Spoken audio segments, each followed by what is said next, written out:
اللہم صلی علی محمد وعلی آل محمد۔ سورۃ الماعون میں آیا ہے وَيَمْنَعُونَ الْمَاعُونَ، یعنی جو لوگ ہیں وہ اپنی روزمرہ کی جو استعمال کی چیزیں ہیں، جن کی یعنی اخلاقی پستی میں جو گرے ہوئے لوگ ہوتے ہیں، ان میں ریاکاری بھی پائی جاتی ہے، نمازوں کی حفاظت بھی نہیں کرتے، اور ایک خرابی ان میں یہ ہوتی ہے وہ یمنعون الماعون، وہ روزمرہ کے استعمال کی جو چیزیں ہیں وہ لوگوں کو برتنے کے لیے نہیں دیتے۔ اس کے تحت بعض دفعہ لوگوں کو آٹا، گھی وغیرہ دیتے ہیں، جب ان سے واپس مانگیں تو وہ آگے سے یہ آیت سنا دیتے ہیں۔ ایسی صورتحال میں کیا ہم ان کو ادھار نہ دے کر گنہگار تو نہیں ہوں گے؟ بھئی ادھار اگر وہ لے رہے ہو تو آپ ان سے کلیئر کریں نا دیتے وقت۔ وہ جب لے کے جا رہے ہوتے ہیں تو ادھار تو نہیں لے کے جا رہے ہوتے، اس لیے تو ناراض ہو رہے ہوتے ہیں۔ اور ان سے بھی میری ریکویسٹ ہے کہ یہ جو آیا نا وہ یمنعون الماعون، اس کو سمجھیں یہ کیا چیز ہے۔ اگلے زمانے میں لوگوں کے پاس ماچسیں تو نہیں ہوتی تھیں، آگ جلانا ایک بڑی مشکل ایکٹیویٹی تھا، تو لوگ پھر ایک بندہ جو ایک عرب کے اندر درخت ہوتے تھے ان کے پتوں کو رگڑنے سے بھی آگ نکلتی تھی۔ اب تو یعنی آگ جلانا بڑا آسان ہے، یعنی آپ کے پاس ماچس اویلیبل ہے، اتنی سستی ہے، یوں کر کے تیلی جلاتے ہیں اور جل جاتی ہے۔ اگلے زمانوں میں تو یہ نہیں ہوتا تھا، پتھروں کی چنگاریوں کے ساتھ وہ بھوسا رکھ کے بڑا خشک سا اس پہ چنگاری پھینکتے تھے، پھر وہ آگ نکلتی تھی۔ اب آگ جلانے کے لیے اتنی فٹیک کون اٹھائے، تو پھر لوگوں سے وہ آگ مانگ لیا کرتے تھے۔ ابھی بھی آپ گاؤں ایریا میں جائیں نا تو وہ یہ حکا سلگانے والے لوگ جو ہیں لوگوں سے آگ لے آتے ہیں عاریتاً مانگ کے، یا کسی نے تندور لگایا ہوا ہے تو وہ اس سے کوئلے لے آتے تھے، ایک کوئلہ لے آئے۔ یہ وہ چیزیں تھیں جو ادھار نہیں ہوتی تھی، نہ اس کی کوئی اتنی قیمت تھی کہ لوگ ضرور وہ واپس لیتے۔ تو ان چیزوں کی طرف اشارہ ہے کہ جو عام استعمال کی چیزیں ہیں، کسی کے گھر چلے وہ نیمبو ختم ہو گیا، ایک نیمبو مانگ لیا، یہ تو نہیں 1 کلو نیمبو لینے کے لیے آپ کسی ہمسائے کے پاس پہنچ جائیں، یہ تو اسلام کی تعلیمات نہیں ہے۔ دھنیا، پودنا، 1 عدد پیاز چاہیے کسی کو، وہ مانگ لیا۔ لیکن اب گھی یا آئل تو ایک مہنگی آئٹم ہے، 1 چمچ تو آپ ضرور مانگ لیں جو ہے وہ انڈا بھوننے کے لیے۔ لیکن اگر آپ کہیں جی میں نے ہنڈیا پکانی ہے اور آپ مجھے آئل دیں، تو ظاہر ہے کہ وہ پھر وہ اس میں نہیں آتا، وہ تو ظاہر ادھار ہوگا، وہ ادھار واپس کرنا ہوگا۔ چھوٹی موٹی چیز، نمک کسی کو تھوڑا بہت چاہیے ڈالنے کے لیے، وہ لے لیں۔ ہاں بخاری میں آیا اور کتابوں میں حدیث کی ڈیٹیل سے کہ نبی علیہ السلام نے فرمایا کہ جب تم سالن بناؤ تو اس میں پانی تھوڑا زیادہ ڈال لو، شوربہ بن جائے۔ تو اس میں بوٹیوں کا ذکر نہیں ہے، شوربے کا ذکر ہے۔ یہ نہ کہ بوٹیاں کاٹ کے لے جاؤ مسایا نہیں ہے، تو شوربہ تھوڑا سا آپ دوسروں کے ساتھ بھی شیئر کریں۔ تو قرآن جو ہے وہ ظلم کے نظام کو سپورٹ نہیں کرتا کہ آپ زبردستی لوگوں سے چیزیں ہتھیائیں اور آپ یہ ڈیمانڈ کریں کہ جی یہ لوگ مانگنے کے لیے نہیں دیتے۔ تو جو آپ سے مانگنے کے لیے آئے نا، آپ اس کو کلیئر کریں کہ میرے بھائی یہ وہ آئٹم نہیں جو قرآن میں حکم آیا ہے کہ آپ کو ہم اتنی بڑی مقدار میں دے دیں، یہ وہ آئٹم ہے جو اتنی مقدار میں تو ہم دے دیں گے جو عرف عام میں مقدار ہے۔ لیکن اگر آپ کہیں گے کہ ہم جو ہے وہ آپ کو 1 کلو چینی دے دیں یا ½ کلو آئل دے دیں، تو یہ تو غلط ہے، یہ تو کبھی بھی نہیں ہوگا۔ تو آپ مہربانی کریں، عاریتاً مانگنے والی چیز وہی مانگا کریں جو عاریتاً مانگی جائے، ٹھیک ہے نا جی۔ اب تو نیا زمانہ آ گیا، لوگ تو لوگوں کو میسج کرتے ہیں جی 50 روپے کا ایزی لوڈ کروا دیں میرے فون پہ۔ 50 روپے کا ایزی لوڈ تو یعنی وہ عاریتاً مانگنے والی چیز میں تو نہیں آتا۔ ہاں آپ کہیں مجبور ہیں، کسی کے پاس موبائل ہے، آپ اس کو یہ کہہ سکتے ہیں یار مجھے گھر کال کرنی ہے، مجھے ½ منٹ کی 1 منٹ کی کال کروا دیں، وہ تو ٹھیک ہے۔ اور اگر اس کا پیکج ہوگا تو وہ 4-5 منٹ بھی آپ کی کروا دے گا۔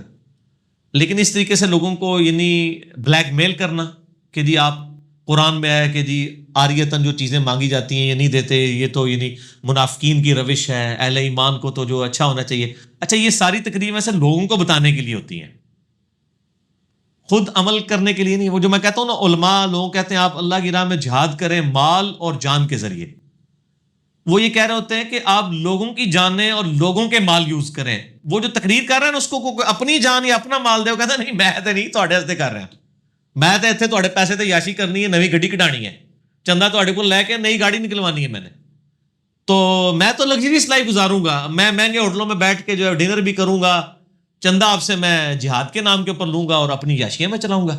تو ہمیں نہ کوئی جہاد کی بات کرے، تو یہ تو آپ کے لیے، آپ کو جس کو وہ کہتے ہیں نا بیوقوف بنانے کے لیے۔ تو ہم تو سمجھا ہی سکتے ہیں میرے بھائی۔ آپ کی ایک ویڈیو بڑی وائرل ہوئی ہے جس میں آپ نے صحیح مسلم سے قرآن خوانی کا ثبوت دیا ہے، بعض لوگ اس ویڈیو کو مردوں پر قرآن خوانی کے لیے یوز کر رہے ہیں، کیا آپ اصالہ ثواب کے قائل ہیں قرآن بخشنے والے طریقے سے؟ میرے بھائی، قرآن کو بھی لوگ مس یوز کر رہے ہیں. قرآن پاک کی آیات پڑھ پڑھ کے خوارج نے صحابہ اکرام کو کافر ڈکلیئر کیا، نعوذ باللہ. تو اب کوئی مولا علی علیہ السلام کو خط لکھے گا کہ جی یا امیر المومنین، یہ منافقین نے فلاں آیت پڑھ کے آپ پہ کفر کا فتویٰ لگایا، لہٰذا آپ یہ آیت قرآن سے نکلوا دیں، نعوذ باللہ. ایسے تو نہیں ہوتا. اسی طریقے سے ہم اپنی کلپ کے ذمہ دار ہیں. اگر اس کلپ میں نے قرآن خوانی اصالہ ثواب والی بات کی ہے تو آپ ضرور پکڑیں. صرف قرآن خوانی کے لفظ کو تو نہ پکڑیں، وہ پورے کانٹیکسٹ میں بات ہوئی ہے. جیسے ہم عام کہتے ہیں ختم القرآن. ختم القرآن کا عمومی مطلب کیا ہوتا ہے کہ بچے نے قرآن مکمل کیا. آپ کو کہ جی اس سے مراد وہ سامنے کھانا رکھ کے اور ختم قرآن سے مراد یہ ہے، تو آپ زیادتی کر رہے ہیں نا. پھر ایک ایسے شخص کے بارے میں جو شخص اصالہ ثواب پہ اپنا ڈیٹیل لیکچر ریکارڈ کروا چکے. آپ دنیا میں کہیں بھی اصالہ ثواب لکھیں نا، کسی شخص کا کلپ ٹاپ پہ نہیں کھلے گا سوائے میرے. آلموسٹ 4.5-5 لاکھ لوگ وہ دیکھ چکے ہیں، اور 2 گھنٹے کی وہ ویڈیو ہے. مسئلہ نمبر 74، اصالہ ثواب کے سنت طریقے میں نے بتائے ہیں، صحیح مسلم سے، ابو داؤد سے، نسائی سے، ابن ماجہ سے، باقی کتابوں سے. میں آج ڈیٹیل میں نہیں جاؤں گا. یہ جو قرآن خوانی والا میرا کلپ ہے، اس میں نے قرآن خوانی کی بات کی تھی، قرآن پڑھنا. اور وہ صحیح مسلم کی میں نے حدیث پیش کی تھی کہ نبی صلی اللہ علیہ وآلہ وسلم نے فرمایا، جو لوگ بھی اللہ کے گھر میں قرآن کی تلاوت کے لیے یا اس کی درس و تدریس کے لیے جمع ہوتے ہیں تو اللہ کے فرشتے ان کو اوپر سے ڈھانپ لیتے ہیں، ان پر سکینت نازل ہوتی.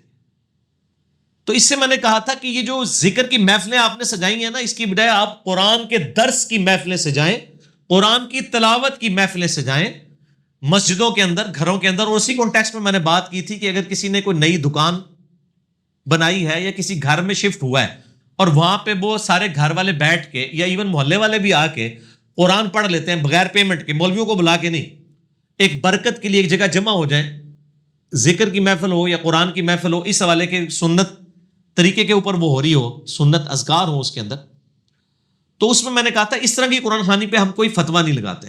اس سے میں نے اصالہ ثواب یا مردوں کو بخشنے والی قرآن خوانی نہیں لی، اس کا تو کوئی جواز موجود نہیں. ایون فقہ حنفی کے اندر جواز موجود نہیں. بعض میں متاخرین علماء جو ہے اس طرف چلے گئے. تو میرا مسئلہ نمبر 74 دیکھ لیں. میں یعنی کانٹیکسٹ کے ساتھ چیزوں کو پیش کیا کریں، یعنی اس طرح آؤٹ آف کانٹیکسٹ صرف ٹائٹل پڑھ لینے سے. جس طرح میں نے بتایا ہمارے ایک کلپ کا ٹائٹل ہے میں سنی شیعہ سے مسلمان کیوں ہوا، تو پچھلے دفعہ پھر میں نے وہ کوئی 58 منٹ اس کا جواب دیا ہے. وہ جی آپ نے تو سنی شیعہ کو کافر کہہ دیا. اس میں نے کب کافر کہا ہے؟ میں نے تو ہیڈنگ بنائی اور سوالیہ نشان ہے. پھر میں نے اس میں الزامی جواب دیا تھا کہ اگر کوئی شخص کہے کہ میں پنجابی، بلوچی، پٹھان اور سندھی سے نکل کر پاکستانی کیوں ہوا، تو اس کا مطلب آپ کیا لیں گے کہ یہ شخص لسانیت اور صوبائیت کے خلاف بول رہا ہے، یہ ٹرو پاکستانی ہے. کیا آپ یہ مطلب لیں گے کہ اس کا مطلب یہ ہے کہ یہ بلوچیوں کو پاکستانی نہیں مانتا، پنجابیوں کو پاکستانی نہیں مانتا؟ اگر میں پنجابی اور میں کہتا ہوں میں پنجابی سے پاکستانی کیوں ہوا، اس کا قطعی مقصد نہیں میں پنجابی کو پاکستانی نہیں مان رہا ہوں. اس کا مطلب یہ ہے کہ مجھے پنجابی کہلانے کی بجائے مجھے پاکستانی ہونے پر فخر محسوس کرنا چاہیے. اس طرح میرا جب کلپ ہے میں سنی شیعہ سے مسلمان کیوں ہوا، تو مراد یہ ہے کہ مجھے سنی اور شیعہ کے بجائے اپنے آپ کو مسلمان کہنا چاہیے، مسلم کہنا چاہیے. کیوں؟ کیونکہ نہ میں وابی نہ میں بابی، میں ہوں مسلم علمی کتابی. نہ وابی ہیں سو کارڈ جو وہ ایک گالی رکھی ہوئی ادبی کسی کی علمی بات کے اوپر، اور نہ ہم بابی ہیں بابوں کے ماننے والے یا بابوں کا دفاع کرنے والے. ہم علمی کتابی بندے، ہم سے علمی کتاب بات کیا کریں. تو میں نے اس میں یعنی کلیریفیکیشن دی. یہاں پہ میں کلیریفیکیشن دے رہا ہوں، اس اصالہ ثواب سے مراد، اس قرآن خوانی سے مراد برکت کے لیے قرآن خوانی ہے.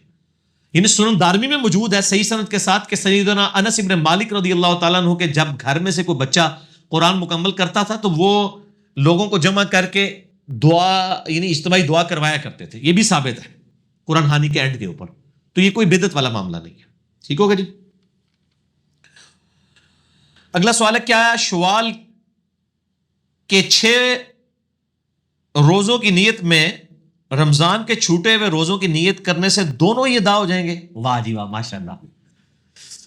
2 × 2 4 روٹیاں، ٹھیک ہے جی.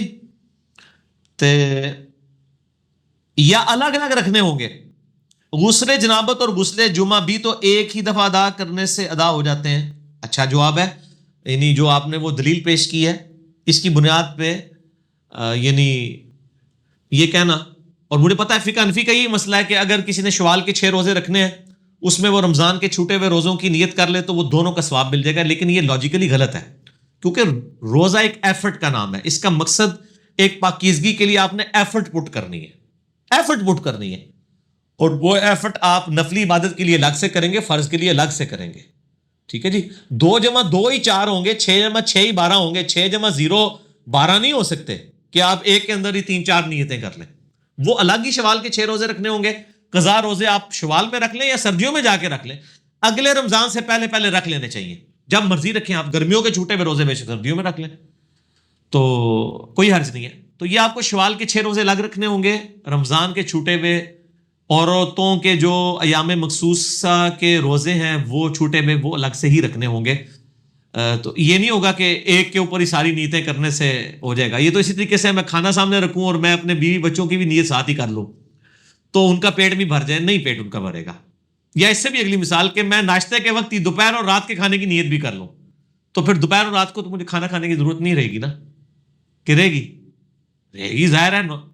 حقیقت غیر نہیں گل سمجھ آتی، الزامی جواب دینا پڑتا ہے. یہ کہنا کہ جی اگر کسی پہ غسل جنابت ہے، وہ تو صحیح حدیث میں آیا کہ یعنی نبی علیہ السلام نے اس چیز کو پریفر کیا ہے کہ شب جمعہ میں میاں بیوی ازدواجی تعلق قائم کریں، کیونکہ اگلے دن جمعہ ہوتا ہے تو جمعہ کا غسل کر لیں. وہ اس میں نبی علیہ السلام نے کہیں نہیں فرمایا کہ جمعے کا علیحدہ سے غسل کرنا ہے اور میاں بیوی جو حالت جنابت میں گئے ہیں ازدواجی تعلق سے الگ سے غسل کرنا ہے، کیونکہ وہاں پہ مقصد آپ سے ایفرٹ پٹ کروانا نہیں ہے، مقصد پاکیزگی حاصل کرنا ہے. آپ وضو میں بھی دیکھ لیں، نبی علیہ السلام نے ایک دفعہ بھی ازائے وضو دھوئے ہیں، 2 دفعہ بھی دھوئے ہیں اور 3 دفعہ بھی. بخاری مسلم میں حدیثیں موجود ہیں، کیونکہ وہاں مقصد پاکیزگی حاصل کرنا ہے. وہ ایک دفعہ سے بھی ہو جاتی ہے، 2 دفعہ کر لیں، 3 دفعہ کر لیں، زیادہ ثواب ہے. یہاں پہ بھی اگر کسی پہ غسل جنابت تھا، اگلے دن فجر کے لیے وہ اٹھا اور وہ جمعے کا دن بھی تھا اور عید کا دن بھی تھا، اب 3 غسل آ گئے، ایک فرض غسل اور 2 سنت غسل.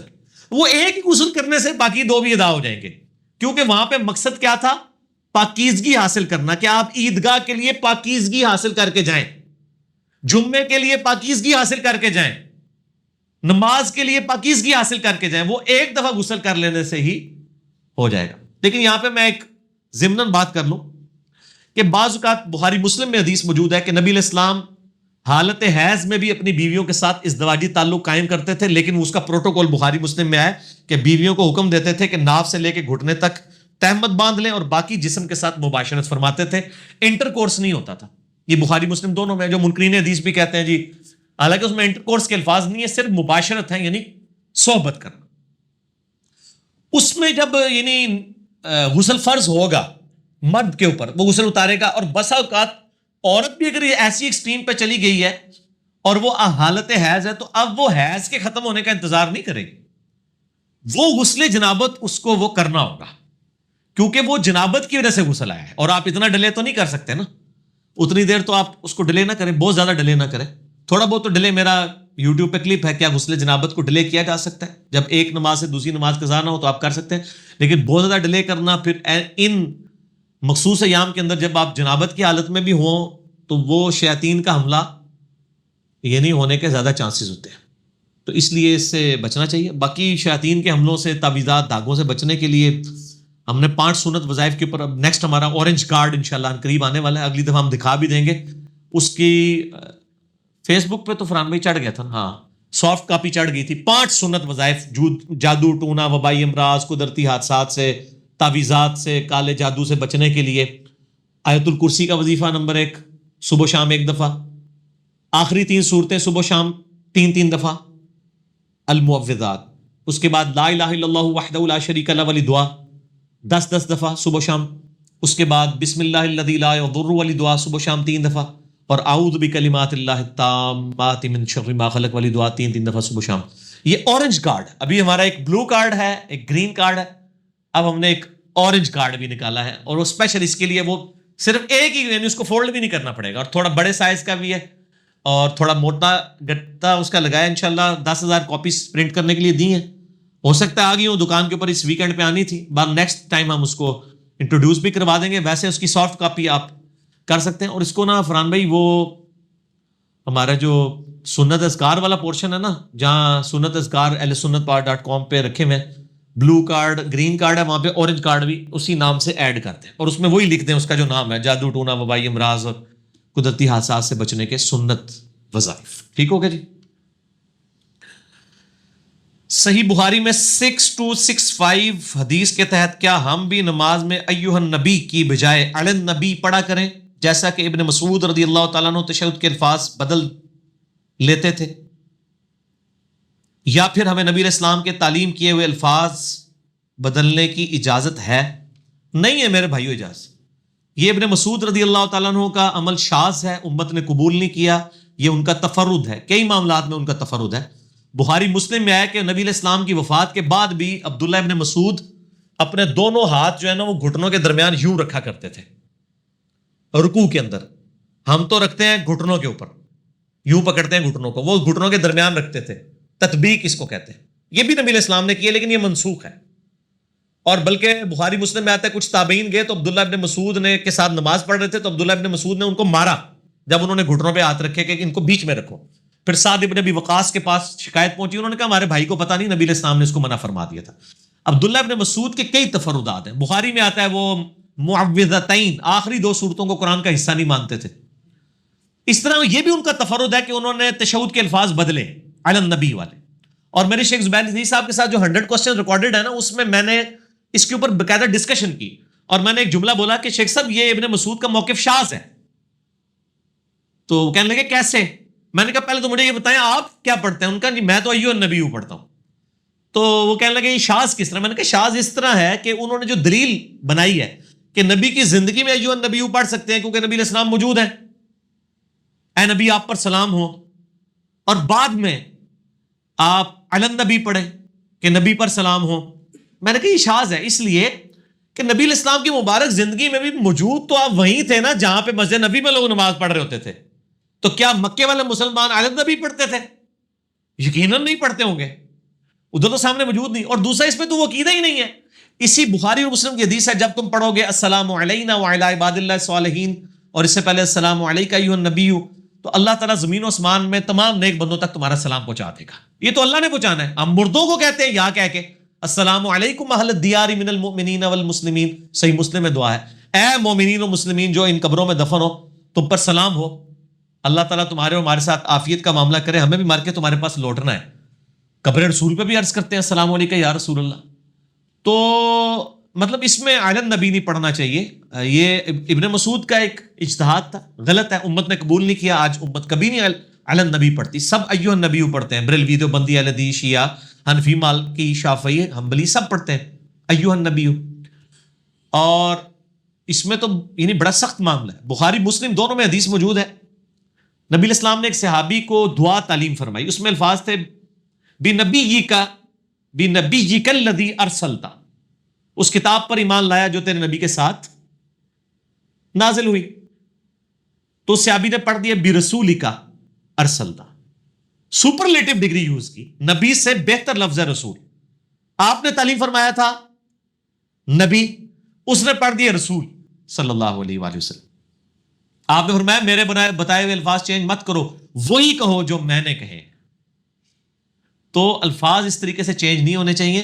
یہ عبداللہ ابن مسعود کا ذاتی اجتہاد تھا، امت نے قبول نہیں کیا، اور اس معاملے میں ہو سکتا ہے انہوں نے مرنے سے پہلے رجوع بھی کر لیا ہو. لہٰذا عبداللہ ابن مسعود یا کوئی اور بھی صحابی ہو ان کے ساتھ علی النبی میں شریک، تو امت نے اس کو قبول نہیں کیا. سیدھی سی بات ہے، ایھا النبی ہی پڑھنا چاہیے. کیا کسی حدیث میں عورتوں کے مخصوص ایام کی مخصوص تعداد 3، 7 یا 10 آئی ہے؟ اور استحاضہ کے لیے شرعی حکم کیا ہے؟ کوئی لیکچر ہے تو بتا دیں. میرے بھائی لیکچر تو مسئلہ 42 ہے نا، وضو غسل استنجا اور عورتوں کے پاکی کے معاملات کے اوپر، وہ آپ دیکھ لیں مسئلہ نمبر 42 مسئلہ لکھیں تو کھل جائے گا یوٹیوب پہ. حیض کے جو ایام ہے مخصوص ایام عورتوں کے، اس کے بارے میں کوئی صحیح حدیث موجود نہیں ہے کہ ان کو کوئی فکس کیا گیا ہو. عموماً 7 دن ہے، لیکن یہ اس لیے 7 دن بولے جاتے ہیں کہ عموماً عورتوں کی عادت 7 دن کی ہوتی ہے. بعض عورتیں ایسی ہیں جن کے یعنی حیض کے دن 3 ہوتے ہیں، وہ عورتوں کو اپنی عادت پتہ ہوتی ہے. بعض کے 10 بھی ہوتے ہیں اور ہر دفعہ ہی 10 ہوتے ہیں, بعض کے 7 ہوتے ہیں, ہر دفعہ ہی 7 ہوتے ہیں. یہ عورتیں نمبر آف ٹائم ڈکلیئر کریں گی کہ ان کے لیے, یعنی وہ خود جج کریں گی کہ کئی مہینوں کے یعنی تجربے کے بعد کہ ان کے دن کتنے ہیں, وہ خود انہوں نے اپنے لیے مخصوص کر لینا. وہ 3 بھی ہو سکتے ہیں, 4 بھی, 5 بھی, 6 بھی, 7 بھی, 8 بھی. اور ونس جب پتہ چل جائے کہ ایک عورت کے مخصوص ایام اتنے ہیں, اس کے بعد جو عورت کو خون آتا ہے, وہ خون جو ہے وہ بلیکش ریڈ ہوتا ہے. وہ یعنی وہ بالکل ریڈ پیور نہیں ہوتا, بلیکش ریڈ ہوتا ہے. وہ استحاضہ ہوتی ہے عورت, ایسی مستحاضہ عورت ہوتی ہے, وہ استحاضہ کا خون ہے. اس کے بارے میں صحیح مسلم میں آیا ہے کہ وہ جو خون ہے وہ صاف کر کے نماز پڑھ لی جائے اور ہر نماز کے لیے الگ سے ایک وضو کیا جائے. ٹھیک ہے, اس میں نماز جمع بھی ایسی عورت کر سکتی ہے کہ زور اثر کٹھی پڑھ لے اور اس کے لیے ایک ہی وضو کر لے اور نمازوں کو جمع کر لے. اس طرح مغرب عشاء ایک وضو سے پڑھ لے, کٹھی کر سکتی ہے. ظاہر ہے وہ مجبور عورت ہے, لیکن خون وغیرہ تو اس کو صاف کرنا ہی ہوگا, اس کے بغیر چارہ نہیں. اور ہر نماز کے لیے الگ سے وضو اس کو کرنا ہوگا. تو وہ 3 بھی ہو سکتے ہیں, 7 بھی, 10 بھی, کوئی بھی دن ہو سکتے ہیں. آپ اسپیسیفائی کہیں پہ نہیں کر سکتے. وہ ہر عورت کو اپنے یعنی ایام خود معلوم ہوتے ہیں, وہ ان کے اوپر ڈیسائیڈ کر سکتی ہے. ان ایام کے بعد جتنے ایام ہیں اس میں وہ نماز نہیں چھوڑے گی, پھر نماز پڑھے گی اور ہر دفعہ وہ اپنی صفائی ستھرائی کر کے وضو کر کے تو نماز پڑھے گی. اگلا سوال ہے, آپ کے استاد شیخ زبیر لیزئی رحمہ اللہ نے عبداللہ ابن عمر سے 2 روایتوں کے ذریعے بدعتیوں کے پیچھے نماز پڑھنے کی ممانعت ثابت کی ہے. سنن نبی داؤد 538, جس میں عبداللہ بن عمر نے فرمایا تھا کہ مجھے اس بدعتی کی مسجد سے نکال دو. ہاں جی, مشہور حدیث ہے. دوسری جامعہ ترمذی میں 2152 کہ عبداللہ بن عمر نے ایک بدعتی کے سلام کا جواب نہیں دیا تھا. میرے بھائی میں آلریڈی اس کے اوپر جواب ریکارڈ کروا چکا ہوں. بدعتی کے پیچھے نماز پڑھنے کا ایشو, اس میں میرے 2 ویڈیوز آپ ضرور دیکھیں. مفتی منیب الرحمان کا امام کعبہ پر فتویٰ, لاکھوں لوگ یوٹیوب پہ دیکھ چکے ہیں. اور دوسرا امام کعبہ کے پیچھے نماز کا مسئلہ, یہ بھی لاکھوں لوگ دیکھ چکے ہیں یوٹیوب پہ. اور تیسرا میرا مسئلہ 75B کے آخری 40 منٹ ہے, اس میں نے شیخ زبیر لیزئی صاحب کے ان دلائل کا رد کیا تھا. پہلے تو آپ کے اطلاع کے لیے عرض کروں کہ شیخ زبیر لیزئی رحمہ اللہ تعالی نے جو سنن نبی داؤد کی حدیث ہے نا 538, اس سے رجوع کر لیا تھا. اب یہ حدیث ان کے نزدیک ضعیف ہے, جس میں عبداللہ بن عمر کسی مسجد میں جاتے ہیں تو وہاں پہ کوئی نماز سے پہلے اعلان کرتا ہے کہ نماز کے لیے قریب یعنی اس کو تصویب کہتے ہیں, تو کہتے ہیں مجھے اس بدعتی کی مسجد سے نکال دو. تو یہ روایت ضعیف ہے. اس کو شیخ البانی بھی ضعیف کہتے ہیں, شیخ زبیر لیزئی صاحب بھی ضعیف کہتے ہیں. آپ کے پاس پرانی تحقیم ہوگی. رہی جامعہ ترمذی میں 2152, تو میرے بھائی 2152 جو جامعہ ترمذی کی حدیث ہے کہ بدعتی کے سلام کا جواب نہیں دیا, اس میں موجود ہے وہ بدعتی قدریہ تھا, تقدیر کا منکر تھا. وہ تو بخاری مسلم میں موجود ہے. صحیح مسلم میں کتاب الایمان کی پہلی حدیث انٹرنیشنل نمبر کے مطابق 93 یہ ہے کہ اگر کوئی تقدیر پر ایمان نہ لائے, وہ سونا بھی ہو تو پہاڑ کے برابر خیرات کر دے, اللہ تعالیٰ نہ اس کے فرض قبول کرے گا, نہ کوئی اور نفلی نماز قبول کی جائے گی, اس کی تو کوئی نماز ہی قبول نہیں ہوگی. تقدیر تو یعنی مسلمانوں کا بنیادی عقیدہ ہے.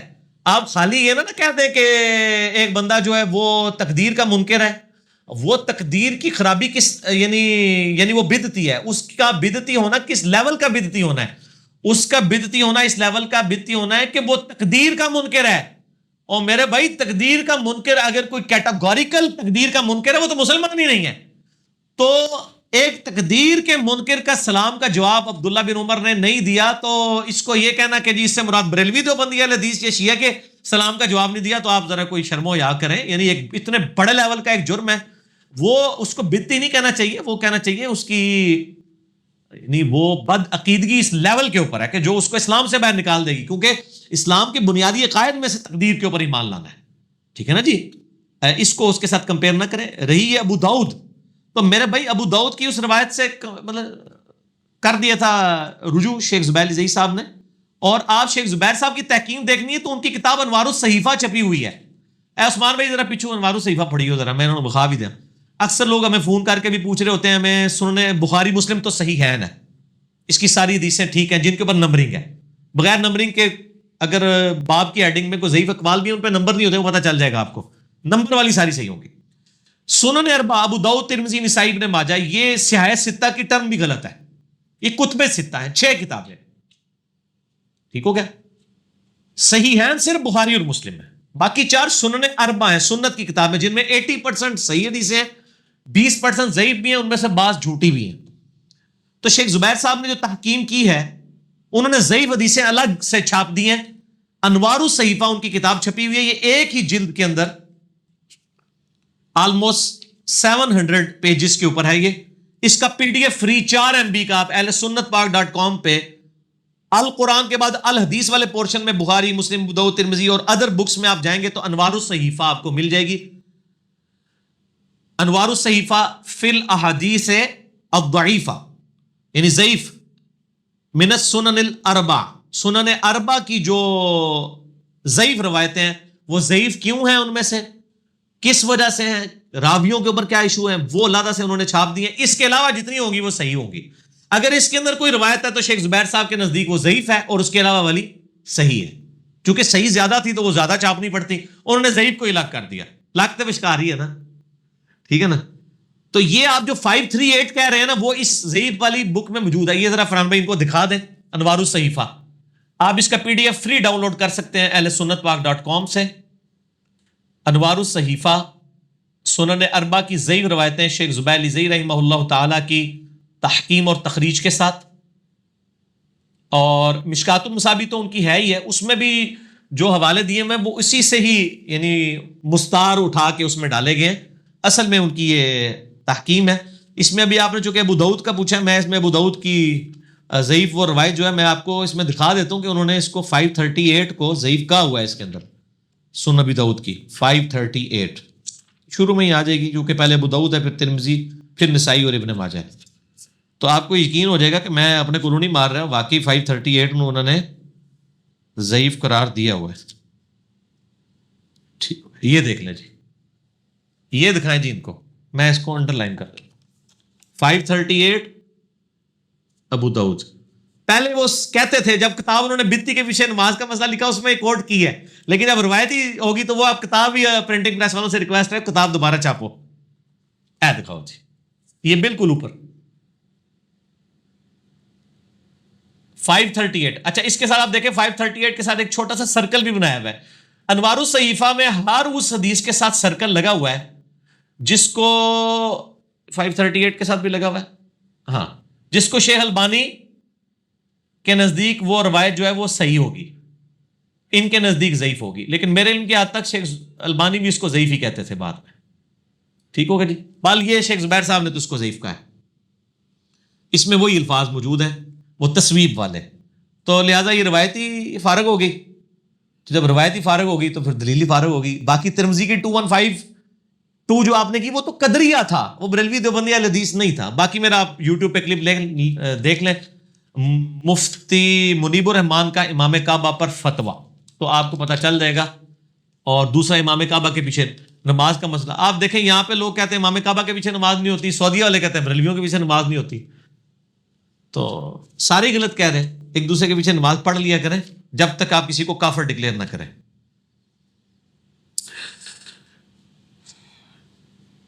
درختوں کی زکوٰۃ کیسے کیلکولیٹ کی جائے, وضاحت فرما دیں.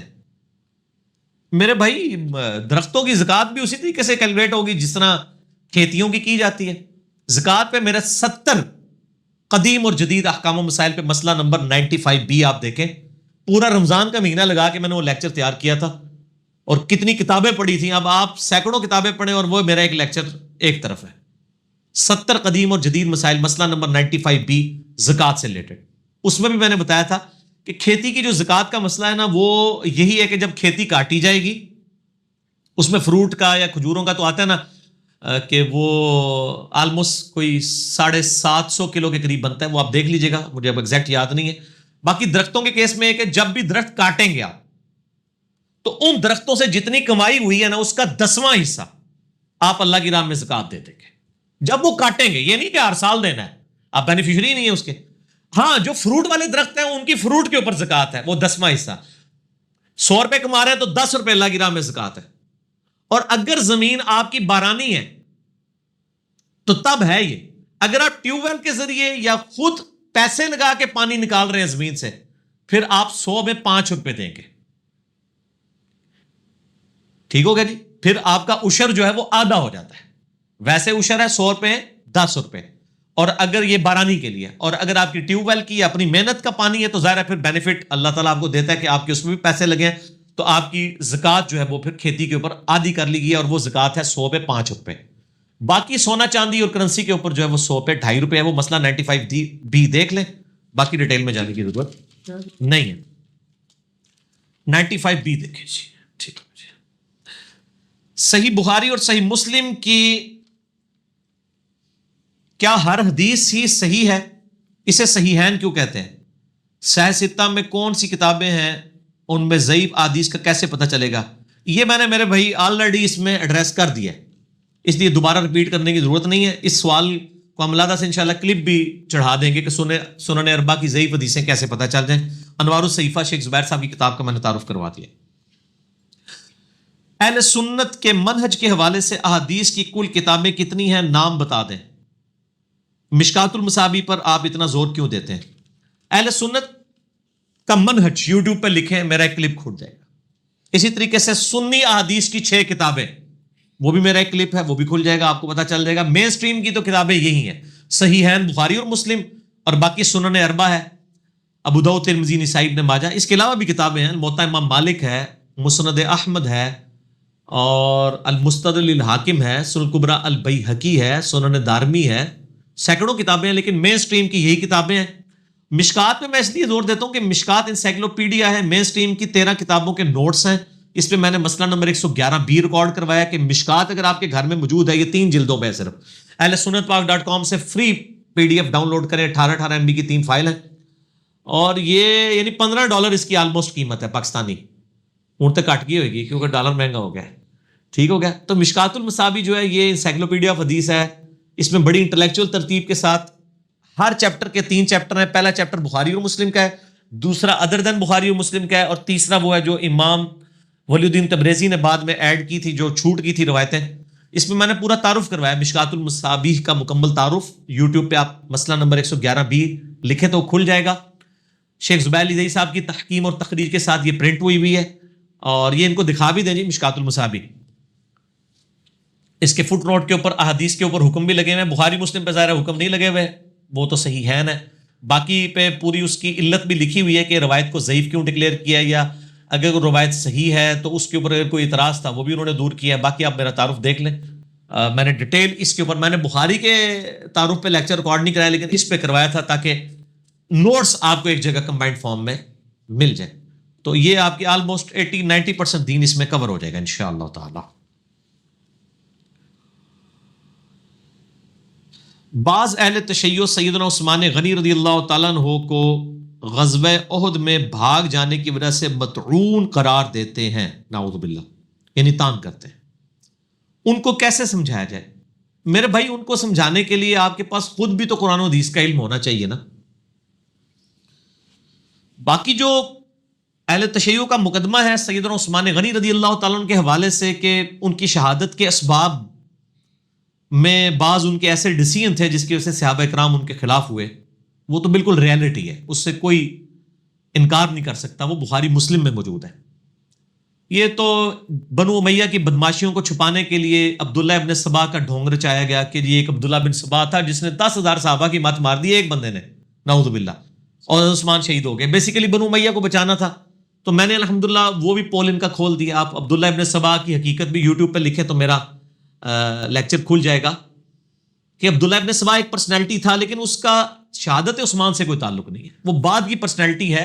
مولا علی کے لیے اولویت کلیم کی، مولا علی نے اسے قتل کروایا تھا، مولا علی نے قتل کروایا تھا اسے. تو اس کو اس کھاتے میں ڈالنا جو ہے وہ بالکل زیادتی ہے. آپ یوٹیوب پہ جا کے لکھیں شہادت عثمان کے اسباب، شہادت عثمان کی وجوہات، ریپلائی ٹو ڈاکٹر اسرار، میرا کلپ کھل جائے گا. لاکھوں لوگ دیکھ چکے ہیں، آپ کو پتہ چل جائے گا انشاءاللہ. باقی میرا جو واقعہ کربلا والا ریسرچ پیپر ہے، عربی میں بھی، اردو میں بھی، ہندی میں بھی، انگلش میں بھی، انشاءاللہ فارسی میں بھی آ جائے گا. 200 روایتیں اکثر میں نے بخاری مسلم سے جمع کی ہیں. یہ ان کو دکھا دیں، مفت PDF ڈاؤن لوڈ کر لیں، فری ہم پوری دنیا میں ڈاک بھیجتے ہیں. آپ منگوا بھی سکتے ہیں. عثمان بھائی کو کال کریں، فری آپ کے گھر ڈاک آئے گی. +92 کے کوڈ پاکستان کے ساتھ 032159000162 ان کا کوڈ ہے، یعنی فون نمبر ہے. اور یہ واقعہ کربلا کا حقیقی پس منظر 72 صحیح الاسناد احادیث کی روشنی میں آپ یہ ڈاؤن لوڈ بھی کر سکتے ہیں. یہ فری بھی ہارڈ کاپی ہم پورے ملک کے اندر بانٹتے ہیں اس کی. 032159000162 نمبر کے اوپر کال کریں عثمان بھائی کو، آپ کے گھر فری آ جائے گی ڈاک انشاءاللہ تعالی. تو سیدنا عثمان غنی رضی اللہ تعالیٰ عنہ کی شہادت کے اسباب بھی اس میں ہیں. واقعہ کربلا کے حقیقی اسباب ہیں. جنگ جمل صفین نہروان کے اوپر صحیح الاسناد حدیث بخاری مسلم سے. مولا علی رضی اللہ تعالیٰ عنہ علیہ السلام کی حقانیت کے اوپر. خلفائے راشدین کون کون ہیں وہ بھی ڈیٹیل کے ساتھ میں نے اس کے اندر تعارف کروایا ہے. تو یہ ایک الگ سے ایک ٹاپک ہے. بہرحال سیدنا عثمان پہ جو اہل تشیع کا یہ والا اعتراض ہے، یہ تو کوئی غالی رافضی کرتا ہوگا حضرت عثمان کے حوالے سے. یہ تو نہج البلاغہ پہ بھی موجود ہے کہ مولا علی نے خود حضرت عثمان کو داماد رسول لکھا ہے صلی اللہ علیہ وآلہ وسلم. نہج البلاغہ کے بھی 5 خطبات کی روشنی میں میرا مسئلہ 162A ہے. مولا علی کے 5 خطبات نہج البلاغہ سے، خلفائے راشدین کے 30 سال نہج البلاغہ کی روشنی میں. یہ میں نے اہل سنت کا مقدمہ شیعہ کی عدالت میں پیش کیا ہے، اور شیعہ کا مقدمہ اہل سنت کی عدالت میں پیش کیا. مسئلہ نمبر 101 خلافت و ملوکیت صحیح مسئلہ خروج اور فکر حسین حق پرستی کی علامت ہے. تو وہ دونوں کو میں نے، یعنی میں تو ظاہر کیوں نہ میں وابی نہ میں بابی، میں ہوں مسلم علمی کتابی. تو نہ میں سو کارڈ وابی ہوں کہ جو لوگ علمی بات کرنے لگے وابی کہتے ہیں، نہ میں بابی ہوں بابوں کا ماننے والا، بابوں کا بزرگوں کا، علمی کتابی آدمی. اس لیے میں تو جو بات سنی کی ٹھیک ہے وہ سنی کی صحیح کہوں گا، جو شیعہ کی ٹھیک ہے وہ. باقی میں دونوں کو مسلمان سمجھتا ہوں. علمی اختلاف اپنی جگہ. آپ کا حال تو یہ ہے کہ آپ علمی اختلاف کر کے اسلام سے بھی باہر نکالتے ہیں. ہم آپ سے بھی علمی اختلاف رکھتے ہیں، تب بھی آپ کو اسلام کے اندر مانتے ہیں، آپ کو چندے دیتے ہیں، آپ کے پیچھے نمازیں پڑھتے ہیں. کوئی مسجد نہیں بنائی، کوئی چندہ بک نہیں بنائی، کوئی پارٹی لانچ نہیں کی، کوئی امیر نہیں بنایا، کوئی بیعت نہیں لی، کچھ بھی نہیں کیا. فری اپنی جیب سے لاکھوں روپے کی چیزیں الحمدللہ اللہ کی راہ میں خیرات کرتے ہیں، لوگوں کو پمفلٹ دیتے ہیں. اور یہ فری ویڈیوز ہماری انشاءاللہ اپلوڈ ہو رہی ہیں پچھلے 8 سال سے، انشاءاللہ آندہ بھی ہوں گی. کسی کو میرے نام پہ چندہ لینے کی اجازت نہیں ہے، نہ عثمان کو، نہ فرحان کو، نہ اس فرحان کو، کسی کو اجازت نہیں 1 روپیہ لینے کی بھی. ٹھیک ہو گیا. تو یہ سیدنا عثمان کے اوپر جو اعتراضات کیے گئے آپ جینولی ان کو دیکھیں تو جو بات ٹھیک ہے وہ کریں. خلیفہ راشد ہیں الٹیمیٹلی میرے نزدیک، تو آج کی ڈیٹ میں ان کے اوپر کوئی تان نہیں ہوگا. باقی ہم معصومیت تو نہیں حضرت عثمان کے لیے کلیم کرتے، غلطی کسی سے بھی ہو سکتی ہے. مسئلہ 197 میرا دیکھ لیں، میں نے خلفائے راشدین کی غلطیاں ہائی لائٹ کی ہیں، حضرت ابوبکر کی، حضرت عمر کی، حضرت علی کی، اور اس کے بعد یعنی محدثین کی بھی احترام کے دائرے میں. سیدنا عثمان پہ یہ جو غزوہ احد کے حوالے سے ہے، یہ صحیح بخاری میں موجود ہے. آپ صحیح بخاری میں اگر حضرت عثمان کے فضائل والا چیپٹر نکالیں تو آپ کو یہ حدیث مل جائے گی. کئی دفعہ ریپیٹ ہوئی ہے، مختلف اس کے طرق موجود ہیں بخاری میں. اسلام 360 میں بھی آپ حضرت عثمان اور احد یہ 2 لفظ لکھیں تو خود کھول دے گا، آپ کو ڈھونڈنے کی ضرورت نہیں پڑے گی. یہ اصل میں یوں واقع ہے کہ حضرت عثمان کے دور حکومت میں آپ کے کچھ ڈسیزن کی وجہ سے لوگ آپ کے خلاف بھی ہوئے تھے. پھر شہید والا معاملہ ہو گیا، وہ تو ایک تلخ ایک یعنی مسلمانوں کی تاریخ ہے. ایک شخص مصر سے آتا ہے، بخاری کے الفاظ ہیں، عبداللہ ابن عمر کے پاس حضرت عثمان اور حضرت علی کے بارے میں پوچھتا ہے. حضرت عثمان پہ بھی وہ کلیریفیکیشن دیتے ہیں، اور پھر کہتے ہیں علی کے تو کیا کہنے، یہ جدھر تم کھڑے ہو اس کے پاس ہی تو نبی کی بیٹی کا گھر ہے جس کے وہ خاوند تھے. حضرت علی جو ہیں وہ نبی علیہ السلام کے لاڈلے ترین داماد تھے، تو علی کی کیا بات کرتے ہو. یعنی ایسے لوگ بھی تھے جو حضرت علی اور حضرت عثمان دونوں سے ہی نفرت کرتے تھے، نعوذ باللہ. تو مصر سے ایک شخص آیا، بخاری کے الفاظ ہیں، اس نے عبداللہ بن عمر سے کہا کہ یہ بتائیے کہ عثمان جو ہیں یہ غزوہ بدر میں بھی موجود نہیں تھے. عبداللہ بن عمر نے فرمایا ہاں نہیں تھے موجود، صحیح کہہ رہے ہو. اچھا. اس کے بعد اس نے کہا کہ حضرت عثمان جو ہے غزوہ احد میں بھی بھاگ گئے تھے. عبداللہ بن عمر نے کہا ہاں ایسا ہی ہے کہ عثمان احد میں بھاگ گیا تھا. پھر اس نے کہا کہ حضرت عثمان جو ہیں وہ صلح حدیبیہ کے موقع پر بھی اصحاب جو شجرہ تھے جن کا قرآن میں ذکر آیا کہ نبی علیہ السلام تم درخت کے نیچے بیعت لے رہے تھے، اللہ کا ہاتھ تھا ان کے ہاتھ پہ، نبی کے ہاتھ کو اللہ کا ہاتھ قرار دیا، ظاہر اللہ کے نائب ہیں صلی اللہ علیہ وآلہ وسلم. تو صلح حدیبیہ کے موقع پہ بھی عثمان کوئی نہیں تھا. عبداللہ بن عمر نے کہا, اس نے نعرہ لگایا اللہ اکبر.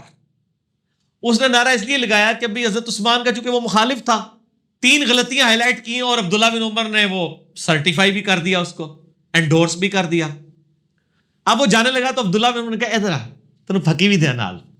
وہ یقین کریں عربی کے جو الفاظ ہیں نا وہ اس کا ترجمہ پھکی, اینٹی وینم, الزامی جواب بھی ہو سکتا ہے. اور ان کا مصر تو ہے اے بھی نال لے جا, یعنی ڈکار ماردا نہیں رستے جو تو حضرت عثمان ہوتے تان کیتا ہے نا, اے مصر والے یہ جواب بھی میرے ساتھ لے جا. تو ہم نے صرف سوال کیے نا, تو اب میں تجھے کلیریفائی بھی کروں گا. ابھی تو نے صرف اتنا ہی پوچھا ہے نا, ہاں یا نہ پہ. میں اس لیے کہتا ہوں ہاں یا نہ میں جواب دینے سے خطرناک معاملہ ہوتا ہے, اسی لیے ہم پوری ڈیٹیل بتاتے ہیں. تو عبداللہ بن عمر نے کہا بھی اینج نہ ٹور جا, پوری گال سمجھ کے جا, پورا نیریٹو ڈاکٹرائن سمجھ. تو نے کہا بدر. تو بدر میں عثمان اس لیے نہیں تھا کہ نبی علیہ السلام کی بیٹی ان کے عقد میں تھی اور وہ بیمار تھی. نبی علیہ السلام نے خود اجازت دی تھی کہ تم ان کی تیمارداری کرو, اور مال غنیمت میں سے بھی حضرت عثمان کو حصہ دیا گیا تھا, ان کو بدری شمار کیا گیا تھا. حضرت عثمان وہ صحابی ہیں جو بدری نہ ہوتے ہوئے بھی بدری ہیں, کیونکہ نبی علیہ السلام کی اجازت سے. پہلا مسئلہ حل ہو گیا. ان کا تو نے کہا کہ جی احد میں بھاگ گئے تھے, تو ان کا ہاں احد میں بھاگ گئے تھے, لیکن قرآن سورہ آل عمران آیت نمبر 155 153 یہ پڑھ کے دیکھ, تو اس میں تو اللہ تعالیٰ نے واضح فرمایا وَلَقَدْ عَفَى اللَّهُ عَنْهُمْ, بے شک اللہ ان کو معاف کر چکا تھا.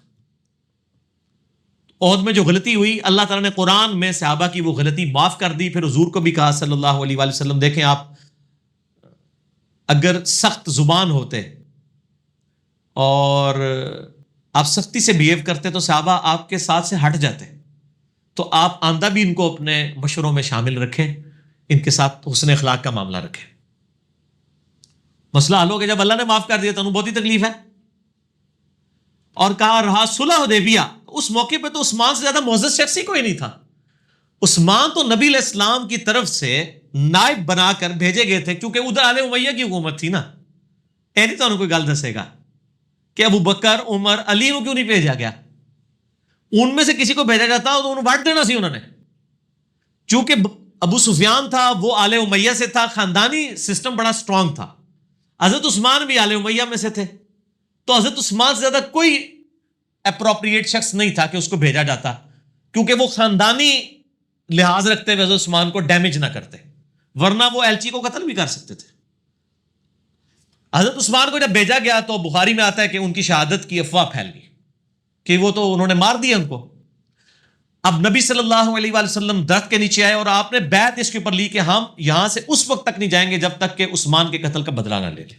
اس کے اوپر تو بیعت ہوئی تھی اور حضرت عثمان موجود نہیں تھے, تو نبی علیہ السلام نے اپنا مبارک ہاتھ بلند کر کے کہا تھا یہ عثمان کا ہاتھ ہے, میں اس کی بیعت بھی لیتا ہوں. اچھا سبحان اللہ, تو آپ نے پڑھی, اس سے یہ بھی بات پتہ چلتی کہ نبی صلی اللہ علیہ وآلہ وسلم عالم الغیب نہیں تھے, ورنہ تو یہ سب کچھ ایکٹنگ ہی ہوتا نا, نعوذ باللہ. کیونکہ اللہ نے آپ کو یہ بات نہیں بتائی تھی, اللہ بتاتا تھا تو غیب کی بات آپ کو پتہ چلتی تھی, ورنہ تو نعوذ باللہ آپ ایکٹنگ کر رہے تھے کہ آپ کو پتہ بھی تھا کہ جو ہے وہ عثمان زندہ اور پھر بھی بیعت لے رہے ہیں, اور خام لوگوں کو یہ نہیں پتہ تھا. تو ہم یہاں سے نہیں ہٹیں گے. تو نبی علیہ السلام نے اپنے ہاتھ کو عثمان کا ہاتھ قرار دیا. عثمان سے زیادہ معزز شخص ہی کوئی نہیں تھا صلح حدیبیہ کے دن. پھر وہ خیر آ بھی گئے تو پتہ چل گیا کہ ان کو شہید نہیں کیا, وہ افواہ تھی. تو یہ تینوں جواب اس مصری کو دیے اور کہا کہ جب مصر جائے گا نا تو یہ بھی ساتھ لے جائے. وہ عبداللہ بن عمر نے ایسے جواب دیے وہ آج تک بخاری شریف میں محفوظ ہیں. اب کوئی حضرت عثمان کے اوپر ان معاملات میں تان کرتا ہے نا تو اسی بھی ہوتی لا کے آتی پڑا چڑھنے پگڑی ہوتی. ٹھیک ہو گیا کہ بھائی یہ تان نہ کرو, ٹھیک ہو گیا جی. اور کہہ دو نہ میں وابی نہ میں بابی, میں ہوں مسلم علمی کتابی.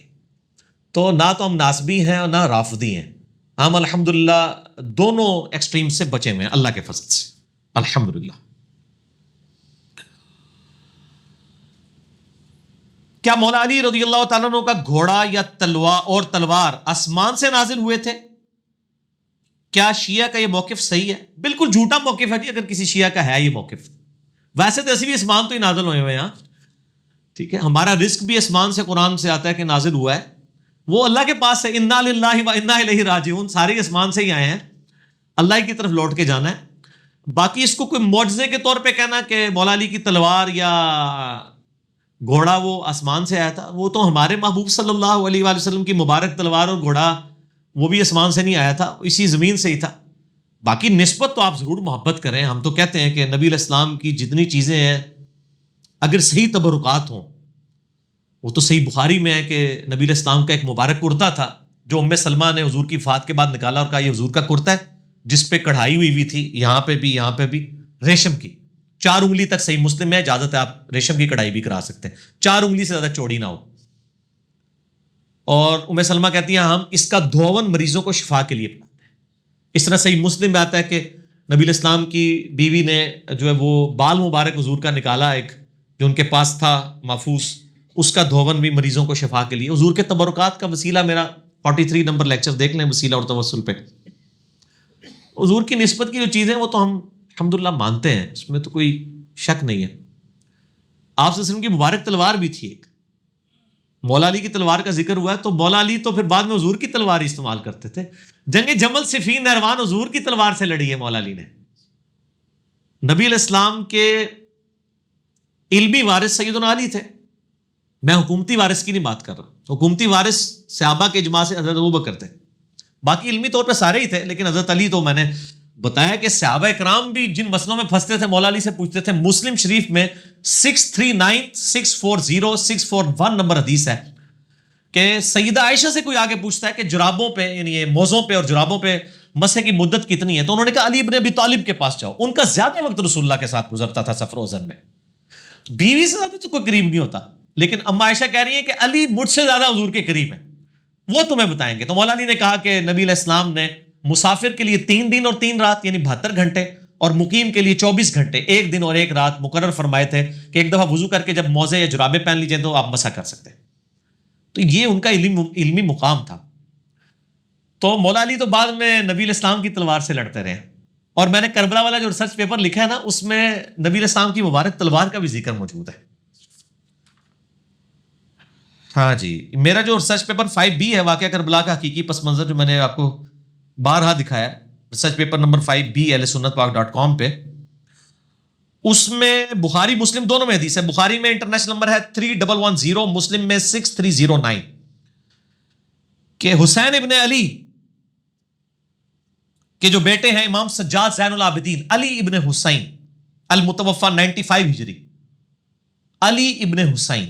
حضرت حسین کے 3 بیٹوں کا نام علی ہے، علی اکبر، علی اصغر اور علی اوسط. یہ ہم کہتے ہیں درمیان والا علی، بڑے والا علی، چھوٹے والا. بڑے والے علی کو تو سارے علی اکبر کہتے ہیں، چھوٹے والے کو علی اصغر کہتے ہیں. وہ درمیان والا جو ہے نا وہ امام زین العابدین ہے، علی اوسط، علی ابن حسین بن علی علیہم السلام. اور امام بخاری نے باقاعدہ جو ہے وہ ان کو علیہم السلام لکھا ہے. صحیح بخاری میں 7465 نمبر حدیث ہے جس میں امام زین العابدین، امام حسین اور امام علی تینوں کو علیہم السلام لکھا ہے امام بخاری نے. خیر علیہ السلام پہ میرا کلپ یوٹیوب پہ دیکھ لیں. بخاری میں 3110، مسلم میں 6309.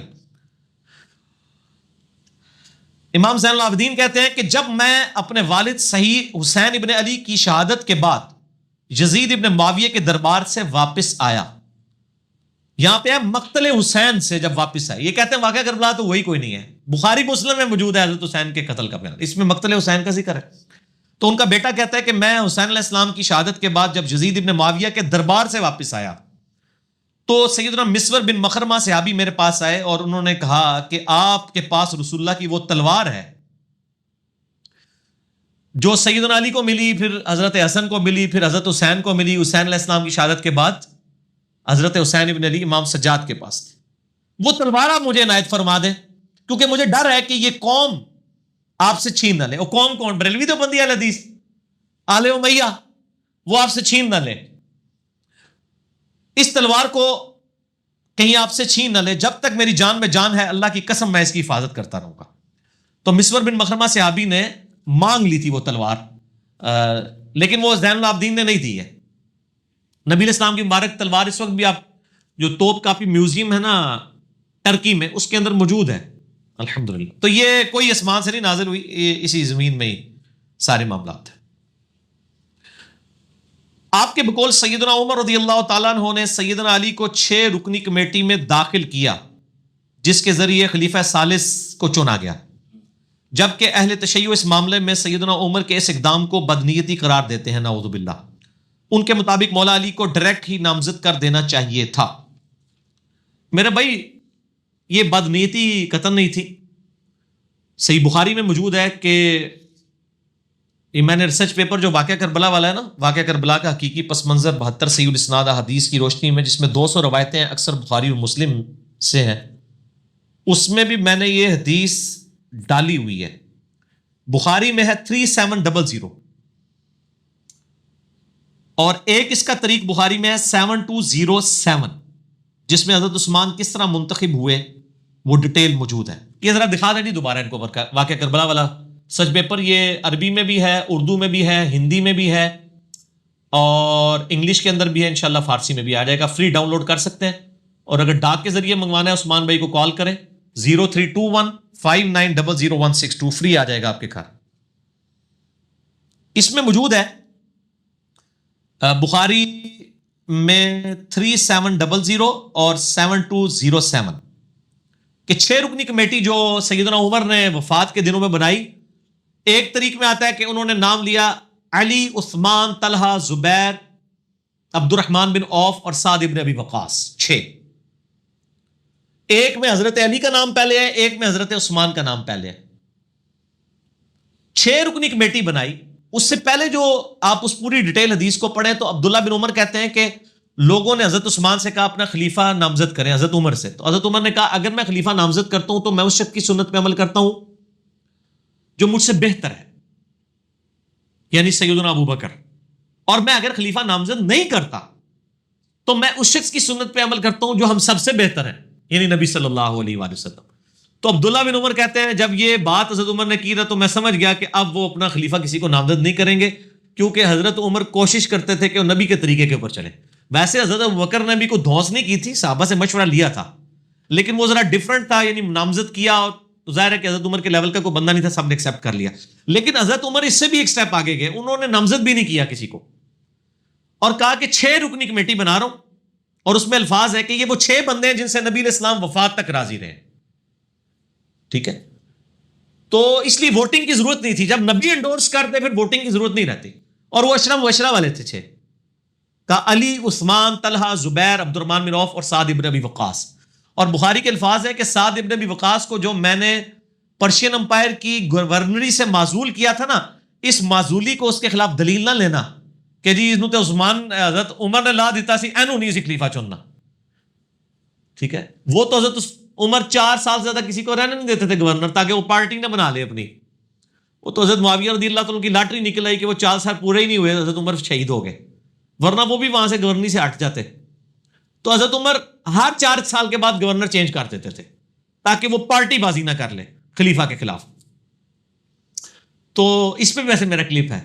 لوگوں نے حضرت عمر پہ تان کیا تھا نا کہ معاویہ کو انہوں نے بنایا رضی اللہ تعالیٰ عنہ، تو میں نے کہا کہ وہ کچھ اور ہی معاملہ تھا. آپ جا کے لکھیں کہ حضرت معاویہ کو حضرت عمر نے گورنر بنایا تھا رضی اللہ تعالیٰ عنہ، رضی اللہ عنہ مجمعین. تو ابن عمر کہتے ہیں کہ میں نے سمجھ لیا کہ نبی علیہ السلام کا طریقہ اڈاپٹ کریں گے، اور وہی ہوا. انہوں نے 6 رکنی کمیٹی. اس کے بعد اپنے بیٹے عبداللہ بن عمر کو کہا کہ اما عائشہ کے پاس جاؤ، ان سے کہنا کہ عمر بن خطاب عرض کرتا ہے، امیر المومنین نہ کہنا، آئی ایم نو مور امیر المومنین، کہیں میرے اس امیر کے حکم با اولی الامر منکم کے تحت، یعنی اس کو حکم نہ امیر المومنین کا مان کے اما عائشہ مجبور ہو جائیں. ان سے کہو کہ عمر اپنے 2 ساتھیوں کے ساتھ دفن ہونا چاہتا ہے. اما عائشہ نے کہا رضی اللہ تعالیٰ عنہ میں نے یہ جگہ اپنے لیے رکھی تھی لیکن آج عمر کو میں اپنے پہ ترجیح دوں گی. تو پھر وہ 7 دفن کیے گئے. اے کنڈی کھلنے والا واقعہ جھوٹا جے. یہ حضرت ابوبکر نے کہا میری رکھ دینا، میں وہ کنڈی کھل جائے گی، تو جھوٹ ہے. ورنہ تو سیدہ عائشہ کو بھی حضرت عمر کہتے کہ میں آ رہا ہوں، اگر کنڈی کھل گئی تو مجھے دفنا دینا. بخاری میں موجود ہے، کوئی کنڈی نہیں کھلی. میرا اس کے اوپر بھی کلپ ہے کہ قبر رسول سے آواز حضرت ابوبکر کے لیے. جھوٹ ہے بالکل.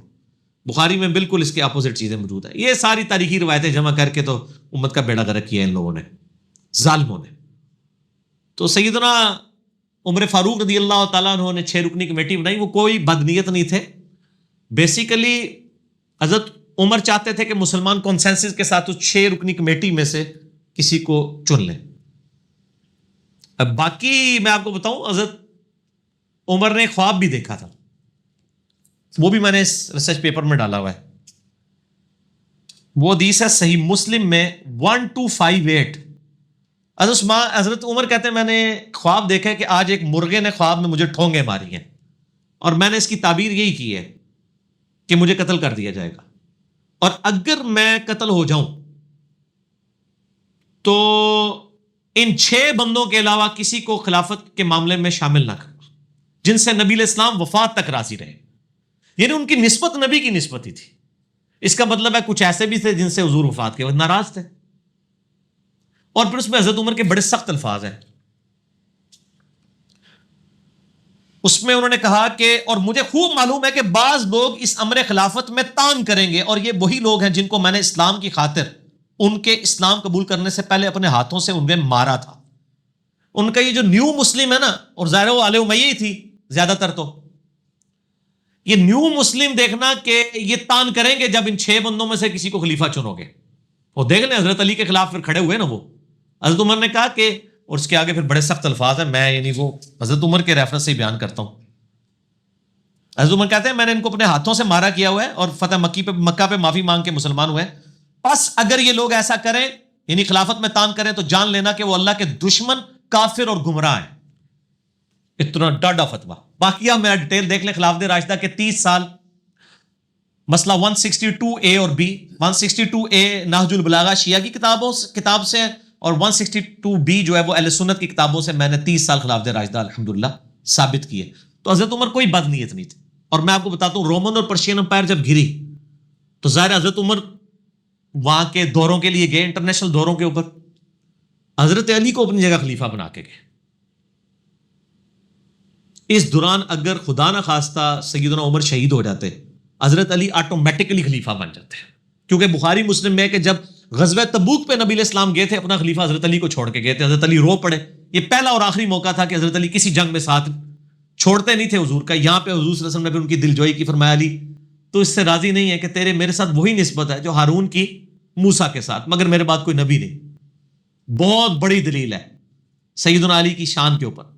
یعنی نبی صلی اللہ علیہ وسلم کی سب سے زیادہ قریبی آپ کے لیے سپورٹیو شخصیت حضرت علی کی تھی، کیونکہ حضرت موسیٰ کے لیے سب سے زیادہ سپورٹیو کون سی تھی؟ ہارون علیہ السلام. یہ تسلی تھی.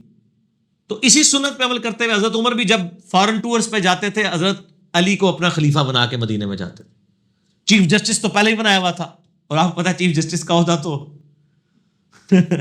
مسکراہٹ ہی کافی ہے. آج بھی چیف جسٹس آپ سنبھالے جا رہے، اس زمانے میں چیف جسٹس کا ہوتا کس لیول کا ہوگا؟ وہ حضرت علی تھے.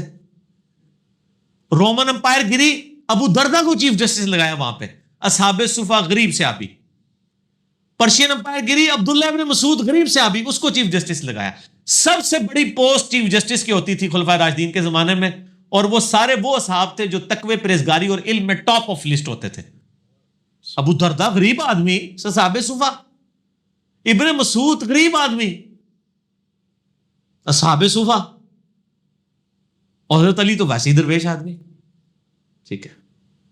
تو یہ 3 چیف جسٹس تھے حضرت عمر کے زمانے میں. سیدنا علی مدینے میں، حجاز میں، رومن امپائر کے اوپر ابو دردہ، پرشین امپائر کے اوپر سیدنا ابن مسعود رضی اللہ عنہم اجمعین وعلیہم السلام اجمعین. اللہ تعالیٰ قیامت الدین ہمیں ان کا ساتھ نصیب فرمائے، آمین. تو حضرت عمر کوئی بد نیت نہیں تھے، ورنہ یہ کام نہ کرتے. حضرت عمر کے اس عمل کو بدنیتی نہ سمجھے، بلکہ ان کی احتیاط اور نبی علیہ السلام کے ساتھ عقیدت تھی. اور یہ بھی میں آپ کو بتاؤں تاریخی روایتوں میں آتا ہے کہ حضرت عمر کی خواہش تھی کہ حضرت علی کو بنا دیں.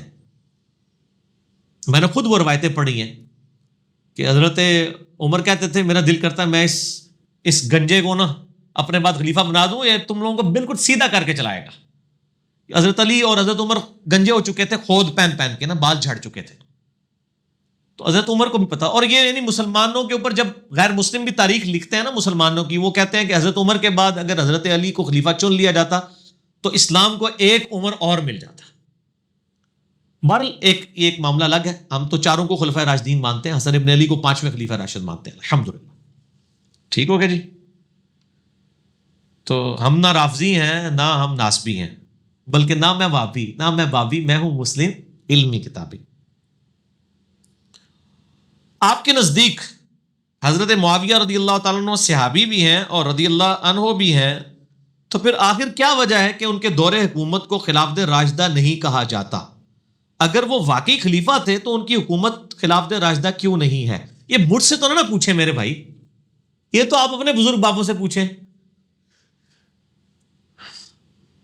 کہ وہ خلیفہ راشد کیوں نہیں ہے۔ اسی میں تو قیامت مضمر ہے۔ میں ناسبیوں سے، جن کی اکثریت اہل حدیث کے اندر ہے، جو بند میں بھی ہیں، بریلویوں میں تھوڑے ہیں، زیادہ اہل حدیث کے اندر ہے، میں نہیں کہتا اہل حدیث ناسبی ہیں، اہل حدیث کے اندر گھسے میں، اور پھر اہل حدیث کے اندر ہی ایک بندہ ایسا پیدا ہوا ہے جس نے ایسا دفاع کیا ہے کہ کسی نے نہیں کیا، مولانا اسحاق صاحب، پھر شیخ زبیر علی زئی صاحب رحمہم اللہ، دونوں فوت ہو چکے ہیں، اللہ تعالیٰ ان کی غلطیوں سے درگزر فرمائے، ان کو نیک کاموں کا اجر عطا فرمائے۔ تو میرے بھائی یہ تو اپنے آپ یعنی لوگوں سے پوچھیں، ناسبیوں سے، کہ اگر آپ حضرت معاویہ کے دفاع کے اوپر، ان کے جھوٹے دفاع کے اوپر، سچا دفاع تو میں بھی کرتا ہوں ان کی صحابیت کا، آپ کلف چڑھا رہے ہیں، تو آپ صرف امت کو یہ بتا دیں کہ آپ ان کو خلیفہ راشد کیوں نہیں مانتے۔ وہ بھی نہیں مان رہے خلیفہ راشد، کہتے نہیں پہلے بادشاہ اسلام تھے۔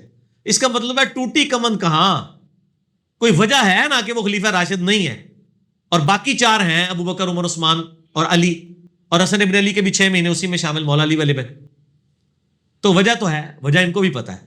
ہم ناسبیوں سے کہتے ہیں باقی سب کو چھوڑ دیں، یہ بتائیں گے خلیفہ راشد کیوں نہیں ہے، تو وہ خود ہی مجبور ہو کہیں گے کہ جی ان کے خلافت کے خد و خال خلفاء راشدین کے مطابق نہیں تھے، اس میں کہ کمزوریاں تھیں، وہ کمزوریاں کیا تھیں، اب وہ ایک ڈیٹیل طرف ٹاپک ہے، مطلب اس میں گھنٹوں بول سکتا ہوں۔ مسئلہ 101 میرا دیکھ لیں، اور یہ دکھا دیں جن کو دوبارہ۔ ریسرچ پیپر نمبر 5B، واقعہ کربلا کا حقیقی پس منظر 72 صحیح الاسناد حدیث کی روشنی میں اہل سنت کی مین سٹریم کی کتابوں سے اکثر حدیثیں بخاری مسلم سے 200 روایتیں ہیں، عربی میں، اردو میں، ہندی میں، انگلش میں، انشاءاللہ فارسی میں بھی آ جائے گا۔ مفت PDF ڈاؤن لوڈ کریں ahlsunnatpak.com سے، مفت ہارڈ کاپی منگوائیں، عثمان بھائی کو کال کریں 0321 5900 162 کے اوپر، +92 کے کوڈ کے ساتھ باہر سے کریں، فری آپ کو انشاءاللہ ڈاک مل جائے گی۔ تو اس میں آپ کو اسباب پتہ چل دیں گے۔ باقی حضرت معاویہ رضی اللہ تعالیٰ عنہ خلیفہ راشد تو نہیں، خلیفہ راشد تو 4 ہی، اور میں نے یہ ثابت کیا ابو داؤد، ترمذی، نسائی، ابن ماجہ سے، اور یہ کربلا والے ریسرچ پیپر میں شروع ہی میں یہ حدیث موجود ہے۔ چلو میں یہاں پہ بیان کاری دیتا ہوں تاکہ یہ اگر کلپ بنانا پڑے تو آپ کے سامنے آ جائے گی۔ پہلے تو مسلم کی حدیث ہے 6466، آپ صلی اللہ علیہ وآلہ وسلم نے فرمایا کہ میرا وجود میرے صحابہ کے لیے حفاظت کا باعث ہے، جب اللہ تعالیٰ مجھے اٹھا لے گا ان پہ وہ فتنے ٹوٹ پڑیں گے جو میری شخصیت کی وجہ سے رکے ہوئے ہیں، جیسا کہ ستارے آسمان کی حفاظت کا باعث ہے، یعنی جب ستارے ٹوٹیں گے پھر آسمان بھی ٹوٹے گا، یعنی قیامت کے دن۔ اور میرے صحابہ میری امت کے لیے حفاظت کا باعث ہے، جب میرے صحابہ کو موت آ جائے گی تو میری امت پہ فتنے ٹوٹ پڑیں گے۔ تو نبی علیہ السلام کی وفات کے بعد فتنے کیا ٹوٹے؟ بخاری مسلم میں موجود ہے۔ میں مدینہ شریف میں، آپ نے فرمایا میں انصار کے گھروں پہ بارش کی طرح فتنے نازل ہوتے ہوئے دیکھ رہا ہوں۔ یہ مسلم کی حدیث 6466 میں نے بیان کی۔ مسند احمد میں حدیث ہے انٹرنیشنل نمبر کے مطابق، جلد 4 پیج 273 18430، مکتبۃ الشاملہ کے مطابق۔ نعمان ابن بشیر کہتے ہیں کہ حذیفہ ابن یمان جو رازدار رسول تھے، ان نے مجھے حکمرانوں سے متعلق نبی علیہ السلام کا خطبہ ارشاد فرمایا کہ آپ علیہ السلام نے فرمایا تم میں نبوت باقی رہے گی جب تک اللہ تعالیٰ چاہے گا، پھر اللہ تعالیٰ نبوت کو اٹھا لے گا، اس کے بعد خلافت علی منہاج النبوہ قائم ہوگی، وہ بھی باقی رہے گی جب تک اللہ تعالیٰ چاہے گا، پھر اللہ تعالیٰ اس کو بھی اٹھا لے گا۔ اس کے بعد ملک نابن، اور ڈاکٹر سرار صاحب یوں کر کے کہتے تھے کاٹ کھانے والی ملوکیت، وہ رہے گی جب تک اللہ تعالیٰ چاہے گا، پھر اللہ تعالیٰ اس کو بھی اٹھا لے گا۔ پھر جابر حکمران تم پر آ جائیں گے، پھر اللہ تعالیٰ ان کو بھی اٹھا لے گا، جب تک وہ چاہیں گے وہ رہیں گے، یعنی یہ کلونین پاورز آئیں، کہیں پہ فرینچ آ گئے، کہیں پہ جو ہے وہ برٹش آ گئے۔ اس کے بعد پھر دوبارہ نبوت کی طرز پر خلافت قائم ہوگی، یعنی امام محمد مہدی علیہ السلام کی خلافت۔ امام مہدی کے اوپر بھی میرا 127B لیکچر آپ دیکھ رہے ہیں۔ اسی کا ایک طریق صحیح مسند احمد میں ہے 21973، اس میں الفاظ ہیں کہ حضرت سفینہ نے مجھ سے حدیث بیان کی، سیدنا سعید بن جہمان کہتے ہیں کہ نبی علیہ السلام نے فرمایا کہ میرے بعد خلافت 30 سال تک رہے گی، اس کے بعد ملوکیت ہو جائے گی۔ ٹھیک ہو گیا جی؟ یہ حدیث سنن نسائی الکبریٰ کے اندر ہے۔ شیخ البانی، شیخ زبیر علی زئی، شیخ اور نوت شیخ غلام مصطفیٰ ظہیر، سب اس کو صحیح کہتے ہیں. مشکات میں بھی موجود ہے یہ والی حدیث جو میں نے مسند احمد کی، مشکات میں 5378 ہے، سنن نسائی الکبریٰ میں 8155 ہے، کہ سعید تابعی کہتے ہیں کہ نبی علیہ السلام کے آزاد کردہ غلام سفینہ رضی اللہ تعالیٰ عنہ نے فرمایا مجھ سے کہ نبی علیہ السلام نے فرمایا کہ میرے بعد خلافت 30 سال رہے گی، اس کے بعد ملوکیت ہو جائے گی. پھر سفینہ کہتے ہیں اس اپنے شاگرد سے کہ جب ہم نے سیدنا ابو بکر، سیدنا عمر، عثمان اور علی کی خلافت کو جمع کیا تو ہم نے 30 سال پائے. اسی کا ایک طریق سنن ابی داؤد میں ہے 4646، اس میں الفاظ ہیں کہ نبوت کی طرز پہ خلافت 30 سال رہے گی، پھر اللہ تعالیٰ جسے چاہے گا حکومت عطا فرمائے گا. پھر سعید تابعی کہتے ہیں کہ حضرت سفینہ نے مجھ سے کہا گن ابو بکر کے 2 سال، عمر کے 10 سال. لو جی بریک اپ بھی آ گیا جی، ساری انجینئرنگ میکینیکل انجینئرنگ انہوں بریک اپ کہتے ہیں. گن ابو بکر کے 2 سال، عمر کے 10 سال، عثمان کے 12 سال اور علی کے 6 سال. وہ تابعی کہتا ہے کہ یہ بنو امیہ کے لوگ بنو زرقاء تو کہتے ہیں کہ حضرت علی تو خلیفہ ہی نہیں ہے، علی علیہ السلام. یہاں امام ابو داؤد نے علی کو علیہ السلام لکھا ہے کہ بنو امیہ کے لوگ تو کہتے ہیں علی خلیفہ نہیں ہے.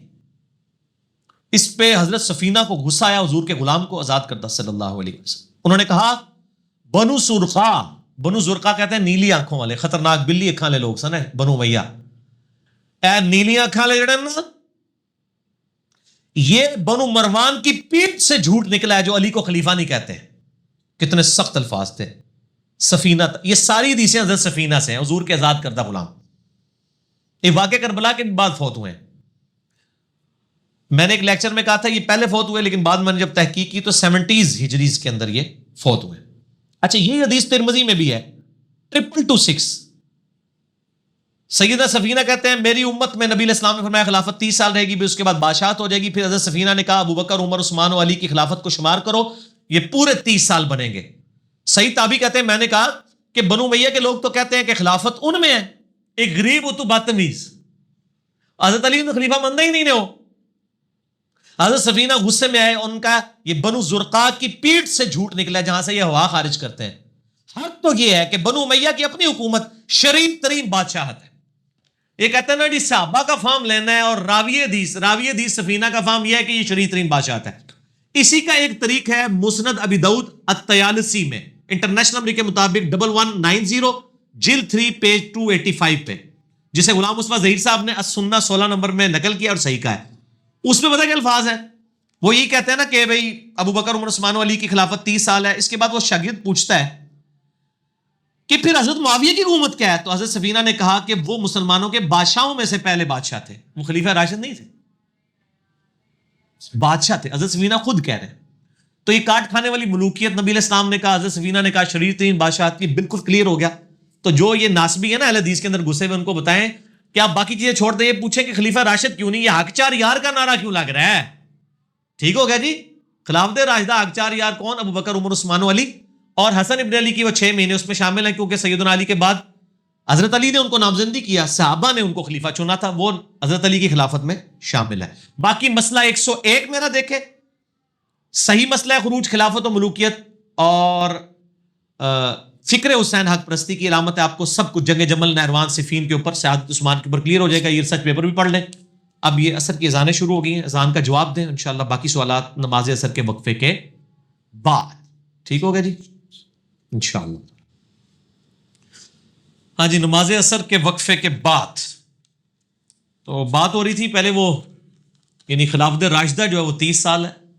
اور میں نے کہا کہ آپ ناسبیوں سے پوچھیں کہ حضرت معاویہ رضی اللہ تعالیٰ عنہ کی خلافت کو خلافت راشدہ کیوں نہیں کہا جاتا، بادشاہت کہا جاتا ہے. تو میں نے حدیث سے بھی ثابت کیا، ظاہر ہے کہ وہ اس نہج کے اوپر نہیں تھی، اس میں بہت ساری خرابیاں تھیں. یعنی ہماری آج کی حکومتوں سے تو خیر بہتر ہی تھی، چند معاملات میں، چند میں بہت سب و شتم والا جو معاملہ تھا بڑا خطرناک تھا. باقی آپ میرا ایک یوٹیوب پہ حال ہی میں ایک لیکچر ریکارڈ ہوا ہے، لاکھوں لوگوں نے دیکھا ہے، 2 گھنٹے کا، رپلائی ٹو الیاس قادری صاحب اون حضرت معاویہ رضی اللہ تعالیٰ عنہ. اس میں نے ان کے دور حکومت کی جو کچھ خامیاں تھیں جو بخاری اور مسلم میں آئی ہیں وہ ہائی لائٹ کی ہیں. حدیث کی روشنی میں امام بخاری، امام مسلم نے نقل کی تھی، میں نے گھر بیٹھ کے نہیں بنائی تھی. تو آپ کو پتہ چل جائے گا کہ اس دور حکومت کے اندر کیا خامیاں موجود تھی. اگلا سوال ہے جی، آپ اکثر صحیح مسلم کی 240 نمبر حدیث مولا علی سے محبت نہیں کرے گا مگر مومن، علی سے بغض نہیں رکھے گا مگر منافق پیش کرتے ہیں، اس کے باوجود مولا علی علیہ السلام کے مخالفین کو رضی اللہ تعالیٰ عنہ کہتے ہیں، کیا یہ کھلا تضاد نہیں ہے؟ جی ہاں، یہ کھلا تضاد ہے بظاہر، اس لیے کہ کسی شخص کو مولا علی رضی اللہ تعالیٰ عنہ سے جو بغض ہوا ہے، اس کے پیچھے موٹو کیا ہے؟ کیا فی نفس ہی حضرت علی کی نفرت ہے؟ پھر تو واقعی وہ منافق ہے۔ صحیح مسلم 240۔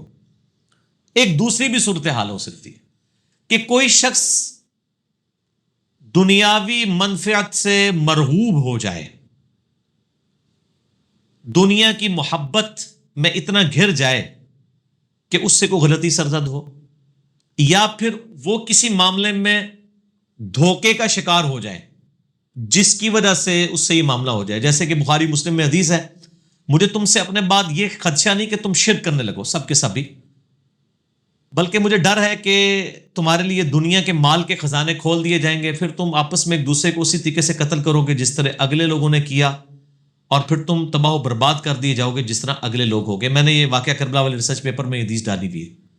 تو یہ دنیا کی محبت کے غلبے کی وجہ سے یا دنیاوی طور پہ مس انڈرسٹینڈنگ کی وجہ سے کوئی معاملہ ہو جائے، اس پہ بغض کا فتویٰ لگا کے کفر کا فتویٰ لگانا، یہ یعنی بہت بڑی جرأت ہے۔ اس معاملے کو اللہ کے سپرد کرنا چاہیے۔ ہم رضی اللہ تعالیٰ عنہ اس لیے کہتے ہیں کہ مولا علی رضی اللہ تعالیٰ عنہ نے اپنے مخالفین کے ساتھ کبھی ایسا معاملہ نہیں کیا کہ ان کو اس حوالے سے مطعون کریں جس طرح آج کل بعض لوگ ان کی محبت میں یہ کام کرتے ہیں۔ ہم مولا علی کے ماننے والے ہیں، انہوں نے خوارج کے ساتھ حسن سلوک کیا، حتیٰ کہ ان کو وظیفوں میں بھی حصہ دیا۔ جب وہ مسلمانوں کو قتل کرنا شروع ہوئے تو پھر ایز اے لاسٹ ریزارٹ جو ہے وہ جنگ نہروان والا معاملہ ہوا۔ تو میرا اس پہ یوٹیوب پہ کلپ بھی ہے، حضرت معاویہ رضی اللہ تعالیٰ عنہ پہ لعنت کرنا حرام ہے، مولا علی کا شیعہ ورسز معاویہ کا شیعہ رضی اللہ تعالیٰ عنہما۔ تو وہ آپ دیکھ لیں، آپ کو انشاءاللہ تعالیٰ معاملات کلیئر ہو جائیں گے انشاءاللہ تعالیٰ۔ بعض اہل حدیث ناسبی، نہیں اہل حدیث ناسبی نہ کہیں بلکہ اس کو لکھیں ناسبی اہل حدیث۔ اہل حدیث تو ناسبی نہیں ہے، ان میں ناسبی گھسے ہوئے ہیں۔ سنن ابی داؤد کی حدیث 4659 کے تحت کہتے ہیں کہ صحابہ کرام سے متعلق نبی صلی اللہ علیہ وآلہ وسلم نے جو بھی سخت کامنٹس دیے ان کو بیان کرنا حرام ہے۔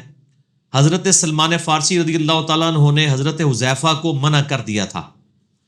پہلے تو اس کے جواب میں عرض کیا ہے، نہ میں وہابی نہ میں بابی، میں ہوں مسلم علمی کتابی، نہ میں سو کالڈ وہابی ہوں نہ میں سو کالڈ وہ بابوں کا ماننے والا بابی ہوں، میں علمی کتابی آدمی ہوں۔ یہ اس طریقے سے نہیں میرے بھائی، یہ آپ ابو داؤد خود کھول کے دیکھیں، 4659 نمبر حدیث انٹرنیشنل نمبر کے مطابق حضرت حذیفہ ابن یمان رضی اللہ تعالیٰ عنہ نے نبی صلی اللہ علیہ وآلہ وسلم کے ریفرنس سے بعض صحابہ کے بارے میں ایسی باتیں پبلکلی بیان کی کہ جس کے نیگیٹو رزلٹ نکل رہے تھے، اور وہ باتیں کیا تھیں اس حدیث میں تو موجود نہیں ہے، لیکن ان کی نوعیت کیا ہے کہ نبی علیہ السلام کی ایک مبارک عادت تھی کہ آپ محاورتاً بھی عربی کے محاورے جو ہوتے ہیں اس میں بھی کسی کو کوئی بات کر دیتے تھے۔ یعنی مسلم شریف میں آتا ہے ایک بڑی عمر کی لڑکی آپ کے پاس آئی، اچھا تو جو آپ نے اس کو چھوٹی عمر میں دیکھا ہوا تھا تو آپ نے فرمایا وہ تو اتنی بڑی ہو گئی ہے، اللہ تجھے بڑا نہ کرے۔ یہ نہیں ایک عرب کا محاورہ تھا، یہ نہیں تھی کوئی بدعا دی تھی۔ اب اس کو کوئی لے لے کہ نبی علیہ السلام نے اس کو بدعا دے دی، ایسا نہیں ہے، تو آپ کانٹیکسٹ میں دیکھیں۔ تو اس طرح کی تو باتیں ہم نے کبھی پریزنٹ بھی نہیں کی ہیں۔ رہا حضرت معاویہ رضی اللہ تعالیٰ کے بارے میں مسلم شریف میں حدیث کہ خدا اس کا پیٹ نہ بھرے، تو وہ بھی سنن کبریٰ دلائل النبوہ امام بیہقی کی کتاب میں وہ حدیث موجود ہے۔ اس کے آگے راوی کہتے ہیں کہ پھر پوری زندگی معاویہ کا پیٹ بھرا نہیں ہے۔ تو یہ میں نے نہیں کامنٹس کیے ہیں، وہ راوی حدیث کے کامنٹس ہیں۔ باقی میں آج اس کو سکپ کرتا ہوں، اس کو بیچ میں لے کے آنا غلط ہے، وہ ایسا نہیں ہے۔ وہ آپ میرا یوٹیوب پہ آپ کلپ دیکھ لیں، رپلائی ٹو ڈاکٹر اسرار رحمہ اللہ تعالیٰ آن کیا حضرت معاویہ کاتب وحی تھے، تو اس میں نے اس کو ایکسپلین کیا ہے، تو آپ کو بات سمجھ آ جائے گی۔ میں آج سکپ کرتا ہوں، یا میرے ریسرچ پیپر 5B واقعہ کربلا کا حقیقی پس منظر 72 صحیح الاسناد حدیث کی روشنی میں، اس میں بھی میں نے اس کو ایڈریس کیا ہوا ہے الحمدللہ۔ تو وہ حدیث اس طرح نہیں تھی، وہ یہ تھی کہ حضرت حذیفہ ابن یمان نے اس طرح کی جب واقعات بیان کیے جس میں نبی علیہ السلام نے کسی کو محبت کے طور پہ، جیسے حضرت ابو ذر غفاری کے بارے میں بخاری مسلم میں آتا ہے، نبی صلی اللہ علیہ وآلہ وسلم نے فرمایا جس نے کلمہ پڑھا لا الہ الا اللہ محمد رسول اللہ وہ جنت میں جائے گا، خواہ وہ شراب پیتا ہو، خواہ چوری کرتا ہو، خواہ زنا کرتا ہو، الٹیمیٹلی ایک نہ ایک دن یعنی عذاب بھگت کے جنت میں چلا جائے گا۔ تو حضرت ابو ذر غفاری رضی اللہ تعالیٰ عنہ نے کہا یا رسول اللہ صلی اللہ علیہ وسلم وہ اتنے بڑے بڑے گناہ کرتا ہو، شراب بھی پیتا ہو، زنا بھی کرتا ہو، چوری بھی، تب بھی جنت میں چلا جائے گا کلمے کی وجہ سے؟ تو آپ علیہ السلام نے فرمایا ہاں چلا جائے گا۔ پھر انہوں نے جب دوبارہ پوچھا تو نبی علیہ السلام فرمایا ابو ذر کی ناک پہ خاک ڈالتا ہوا جنت میں چلا جائے گا۔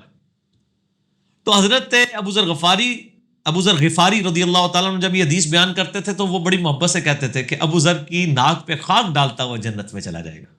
تو یہ عرب کا محاورہ تھا کہ تیری ناک خاک آلود ہو، یعنی تجھے بے شک برا لگے لیکن الٹیمیٹلی کلمے کی برکت سے یہ ہو جانا ہے کہ دوزخ سے نکل کے ہر مسلمان نے جنت میں چلا جانا ہے۔ تو حضرت ابو ذر اسے کوئی اپنی لیے نیگیٹو بات تو نہیں شمار کرتے تھے، وہ فخریہ یہ الفاظ بیان کرتے تھے۔ تو ہم نے کبھی حضرت ابو ذر کے لیے یہ کبھی بیان نہیں کیا ہے کہ جی ان کی ناک پہ خاک اور یہ وہ۔ لیکن اگر آپ کہیں جی سن نسائی میں حدیث موجود ہے کہ وہ تلبیہ والے چیپٹر میں 3009 حضرت معاویہ کے دور کے اندر حضرت ابن عباس نے حج کیا اور لوگ تلبیہ بلند نہیں کر رہے تھے، وہ عرفات کے خیمے سے باہر نکلے، انہوں نے کہا کیا وجہ ہے؟ ان کا لوگ حضرت معاویہ کے ڈر کی وجہ سے نہیں پڑھ رہے تلبیہ، تو انہوں نے بلند آواز سے کہا اللہم لبیک لبیک اللہم لبیک، اور پھر فرمایا کہ معاویہ کی ناک خاک آلود ہو، انہوں نے بغض علی کی وجہ سے نبی کی سنت کو چھوڑ دیا۔ اور یہ الفاظ جو ہیں وہ سنن کبری البیہقی کے اندر موجود ہے کہ اس میں کہ اللہ کی لعنت ہو ان پر، انہوں نے بغض علی کی وجہ سے سنت کو چھوڑ دیا۔ سن نسائی 3009 میں ہے کہ انہوں نے بغض علی کی وجہ سے نبی علیہ السلام کی سنت کو چھوڑ دیا۔ یہ جو ناک خاک آلود ہو، اب یہاں پہ جب آپ کہیں گے نا ناک خاک آلود ہو تو یہ غصے کا اظہار ہے، وہی محاورہ ڈیفرنٹ بن جائے گا۔ تو حضرت حذیفہ سے جو ناراض ہوئے حضرت سلمان فارسی، وہ نعوذ باللہ ان باتوں پہ نہیں تھے کہ جو نبی علیہ السلام نے مستقبل کی خبریں بیان کی تھی کہ میرے صحابہ کے ساتھ یہ کیا جائے گا، وہ بیان کرنا حرام ہے۔ اب دیکھیں میں آپ کو ثابت کروں گا کہ صحابہ کرام ایسی حدیثیں جو نبی علیہ السلام نے مستقبل کی پروفیسیز اور پیش گوئیاں کی تھی وہ تو بیان کرواتے تھے، باقاعدہ اپنے بیٹوں کو بھیجتے تھے کہ فلاں صحابی کے پاس وہ حدیثیں سن کے آؤ، کیونکہ اسی کے اوپر ہم نبوت کو جسٹیفائی کرتے ہیں۔ دلائل النبوہ امام بیہقی کی کتاب ہے 3500 احادیث کے اوپر، اس کا ٹاپک یہ ہے کہ نبی کی نبوت پہ دلیل کیا ہے، تو کہتے ہیں دلیل یہ ہے کہ نبی نے اپنی وفات سے پہلے، اپنی وفات کے بعد ہونے والے واقعات، جو آپ کی وفات کے 2 سال بعد، 10 سال بعد، 30 سال بعد، 50 سال بعد، 100 سال بعد، 500 سال بعد، 1000 سال بعد ہونے تھے، وہ بتا دیے۔ یہ ہو گیا دلائل النبوہ۔ امام بخاری نے بھی باب باندھا ہے علامات النبوہ، نبوت کی علامت ہے کہ نبی کیوں نبی ہے، وہ پروفیسی کر رہا ہے اور بائی نیم کر رہا ہے۔ سب لوگ اسیسمنٹ کر سکتے ہیں، بائی نیم نہیں آپ پروفیسی کر سکتے، یہ صرف نبی کا کام ہے۔ صحیح بخاری میں حدیث ہے 2812، یہ مسلم میں بھی ہے، حضرت عمار بن یاسر رضی اللہ تعالیٰ عنہ، مسجد نبی کی تعمیر تھی، یہ غزوہ خندق کا موقع تھا، باقی لوگ ایک ایک پتھر اٹھا کے آ رہے تھے، عمار بن یاسر آلموسٹ کوئی 55 ایئرز 60 کے قریب ایج تھی، 2 بڑے بڑے پتھر اے تو ہڈیاں لی اٹا نہیں، وٹے وڈے وڈے ٹینچر عرب کے چٹین 2 اٹھائے ہوئے آ رہے ہیں۔ نبی علیہ السلام کو بڑا پیار آیا، مبارک ہاتھوں سے سر اور داڑھی سے مٹی جھاڑی، وہ کہا واہ ابن سمیہ، عمار کے سمیہ کے بیٹے عمار ابن یاسر، افسوس، یعنی تو اتنی اسلام کے لیے قربانیاں کر رہا ہے، تجھے ایک باغی جماعت قتل کرے گی، تو انہیں اللہ اور جنت کی طرف بلائے گا اور تیری مخالف جماعت تجھے دوزخ کی طرف بلائے گی۔ اب یہ حضرت علی کی طرف سے تھے جنگ جمل صفین نہروان میں، اور جنگ صفین میں حضرت معاویہ کے فوجیوں نے ان کو شہید کیا، اس سے پتہ چل گیا کہ حضرت علی حق پر ہے، اور کتنے سخت الفاظ ہیں، دوزخ کی طرف بلانے والی باغی جماعت۔ تو شیخ زبیر صاحب مجھے کہتے تھے علی بھائی میں جب یہ حدیث پڑھتا ہوں میں کام اٹھتا ہوں کہ اس کی میں کیا تفسیر بیان کروں، اور ان کے نام کے اوپر جو چندے بٹور رہے ہیں امت سے اور کہہ رہے ہیں ہم ان کے شاگرد ہیں، وہ دوسری لائن کے اوپر چل رہے ہیں، ناسبی ہوتے چلے جا رہے ہیں۔ تو اب یہ جو حدیث ہے نا بخاری مسلم کی، اگر آپ اس کا بخاری کا طریق پڑھ کے دیکھیں نا تو وہ اس میں باقاعدہ وہ صحابی جو ہے نا وہ باقاعدہ بھیجتے ہیں اپنے بیٹے کو کہ فلاں کے پاس جاؤ اور ان سے جا کے وہ حدیث سن کے آؤ. یہ جو ہمیں بتا رہے ہیں نا کہ جی وہ حضرت سلمان فارسی رضی اللہ عنہ نے حذیفہ کو ڈانٹ دیا اور کہا میں حضرت عمر کو خط لکھ دوں گا اگر تو نے یہ بیان کیا، وہ معاملات اور تھے. جو نبی علیہ السلام کی پروفیسیز ہیں، نبوت کی خبریں ہیں، اور ان کو بیان کرنے والے معاملے میں یہ معاملہ نہیں آئے گا. ٹھیک ہے جی. وہ حدیث ہے جی، ہاں جی یہاں پہ آ جائے گی. یہ واقعہ کربلا والا جو ریسرچ پیپر ہے میرا، واقعہ کربلا کا حقیقی پس منظر، 72 صحیح الاسناد حدیث کی روشنی میں 200 روایتیں اکثر بخاری مسلم سے. بخاری میں نمبر ہے 2812 2812 اور 447، اور مسلم میں ہے 7320. اکرمہ کہتے ہیں کہ ابن عباس نے مجھے اور اپنے بیٹے علی بن عبداللہ بن عباس، عبداللہ بن عباس حضور کے کزن نے اپنے بیٹے کو اور اکرمہ کو، دونوں تابعین کو کہا تم دونوں ابو سعید خدری کے پاس جاؤ اور ان سے وہ حدیث سنو جو نبی علیہ السلام کے ریفرنس سے وہ بیان کرتے ہیں. جب ہم ان کے پاس گئے تو وہ اور ان کا بھائی اپنے باغ کو سیراب کر رہے تھے. ہمیں دیکھ کر وہ قریب آ گئے اور گوٹھ لگا کر دل جمی کے ساتھ بیٹھ کے پھر سیدنا ابو سعید خدری نے ہم سے بیان فرمایا کہ ہم لوگ مسجد نبی کی تعمیر کے لیے اینٹیں اٹھا کر لا رہے تھے جبکہ عمار ابن یاسر 2 اینٹیں اٹھا رہے تھے. اس دوران اللہ کے نبی علیہ السلام نے عمار کے پاس سے جب گزرے تو مبارک ہاتھوں سے ان کی گد جھاڑی اور فرمایا افسوس عمار، تجھے ایک باغی گروہ قتل کرے گا، تو انہیں جنت کی طرف بلائے گا، وہ تجھے آگ کی طرف بلائیں گے. ابو سعید خدری کا بیان ہے کہ عمار نے اس وقت دعا کی، اے اللہ میں اس فتنے سے تیری پناہ میں آتا ہوں. اب یہ حدیث تو بیان کرنے سے تو نہیں کہا جا سکتا کہ آپ روک لیں. ٹھیک ہو گیا، 1 منٹ رک جو نہیں مکمل ہو رہنے دے. پھر یہ حدیث بیان کرنے سے روک تو نہیں دیا انہوں نے، یعنی یہ تو خود بھیج رہے ہیں تابعین کو کہ جاؤ ابو سعید خدری سے عمار والی حدیث سن کے آؤ. اب آپ وہ کہہ رہے ہیں کہ جی وہ، اور پھر وہ جی سلمان فارسی کہتے تھے کہ نبی علیہ السلام بھی انسان ہے، کبھی غصے میں ہوتے تھے، کوئی ایسی بات کر دیں گے تو وہ آپ تو رحمت للعالمین بنا کر بھیجے گئے ہیں. اور آپ صلی اللہ علیہ وسلم نے فرمایا کہ جی اگر میں کسی کے لیے بدعا کر دوں تو وہ مسلم شریف میں پوری حدیث ہے کہ اگر میں کسی کے لیے بدعا کروں اور وہ بدعا کا اہل نہ ہو تو اس کو دعا بنا دینا. اگر وہ بدعا کا اہل ہے پھر دعا نہیں بنے گی. یعنی جس کو حضور نے بدعائیں دی ہیں تو وہ دعائیں بنتی چلی گئی ہیں. تو آپ یہ میرے 2 کلپ ہیں. رپلائی ٹو ڈاکٹر اسرار آن حضرت معاویہ کاتب وحی تھے، ہم مانتے ہیں کاتب وحی تھے، لیکن اس کے ساتھ کچھ اور بھی لکھا ہوا ہے، بدعا بھی موجود ہے. اور دوسرا، کیا حضرت معاویہ ہادی اور مہدی تھے؟ اس پہ میرا کلپ یوٹیوب پہ دیکھ لیں. میں اب اس ڈیٹیل میں نہیں جانا چاہتا، لہٰذا اس کو آؤٹ آف کانٹیکسٹ نہ چیزوں کو کوٹ کیا کریں، یہ ناسبی حضرات، کیونکہ یہ نہ ناسبیت پھیلائیں نہ رافضیت پھیلائیں. آپ سچائی کی بات کریں. نبی علیہ السلام کی پروفیسیز جسٹیفائی کرتی ہیں کہ آپ اللہ کے نبی ہیں، جنگجو نہیں ہیں. میرا ایک کلپ ہے کہ نبی صلی اللہ علیہ وسلم، محمد صلی اللہ علیہ وسلم was not a warrior, rather he was prophet of God. Warrior کی نشانی کیا ہوتی ہے؟ جو جنگجو ہوتا ہے، قبضہ کر لیتا ہے، اس کی اولاد میں حکومت چلتی ہے. نبی علیہ السلام کے کیس میں بھی یہی ہوا ہے کہ رومن اور پرشین امپائر الٹی گئی، یعنی کافر کہتے ہیں، اور آگے خلفائے راشدین، اور پھر کہتے ہیں دیکھیں آگے پھر لڑائیاں شروع ہو گئی. وہ کہتے ہیں یہ بھی ہوتا ہے کہ چنگیز خان تھا، پھر آگے اولاد ہوئی، پھر لڑائیاں شروع ہو گئی، بلکہ اس کے آگے تو مسلمان بھی ہو گئے. تو نبی علیہ السلام بھی ایک جنگجو تھے جنہوں نے عرب کو ایک جھنڈے کے نیچے جمع کر کے رومن اور پرشین امپائر الٹ کر کے دنیا پہ قبضہ کر لیا. ہم کہتے ہیں نبی علیہ السلام کی ایک خوبی ایسی ہے جو آپ کو جنگجو اور نبی ہونے میں فرق بتاتی ہے. جنگجو جب سکندر اعظم دنیا سے گیا، وہ یہ نہیں بتا کے گیا تھا میرے مرنے کے بعد فلاں فلاں لڑیں گے اور یہ ہوگا، یہ حق پہ ہوگا، یہ ہوگا، بتایا آج تک کسی نے؟ اور نبی علیہ السلام وفات کے 30 سال بعد تک کے واقعہ بتا رہے ہیں کہ بھی عمار کو ایک باغی جماعت قتل کر گئی، اور عمار اس وقت 60 سال کے ہیں، آلموسٹ 93 سال کی عمر میں شہید ہوئے ہیں. ایک 60 سال کے بندے کے بارے میں پریڈکشن کرنا کہ یہ آندہ 25-30 سال زندہ رہے گا، یہ سکندر اعظم نہیں کر سکتا، نبی کر سکتا. اور بائی نیم کہنا. پھر حضرت حسین علیہ السلام کے بارے میں مسند احمد میں آتا ہے، اپنی گود میں اٹھایا، فرمایا آپ زاروں قطار رو رہے ہیں. مولا علی کہتے ہیں یا رسول اللہ، آپ کو کسی نے غمناک کیا؟ فرمایا مجھے بھی جبرائیل نے خبر دی کہ میرے اس بچے کو فرات کے کنارے پیاسا شہید کر دیا جائے گا، اور میں قابو نہیں رکھ سکا اپنے جذبات پہ تو آنسو روا ہو گئے. ایک بچہ گود میں ہے اور یہ بھی بتایا جا رہا ہے اس نے فوت کہاں ہونا ہے. حضرت علی جب نہروان کے لیے جا رہے تھے تو فرات کے کنارے رکے اور کہا اصبر ابا عبداللہ، اے ابو عبداللہ صبر کرنا، اے حسین صبر کرنا. تو ساتھیوں نے پوچھا یہ آپ کس کو کہہ رہے ہیں؟ انہوں نے کہا نبی علیہ السلام نے مجھے کہا تھا یہاں پہ میرے حسین کو قتل کیا جائے گا.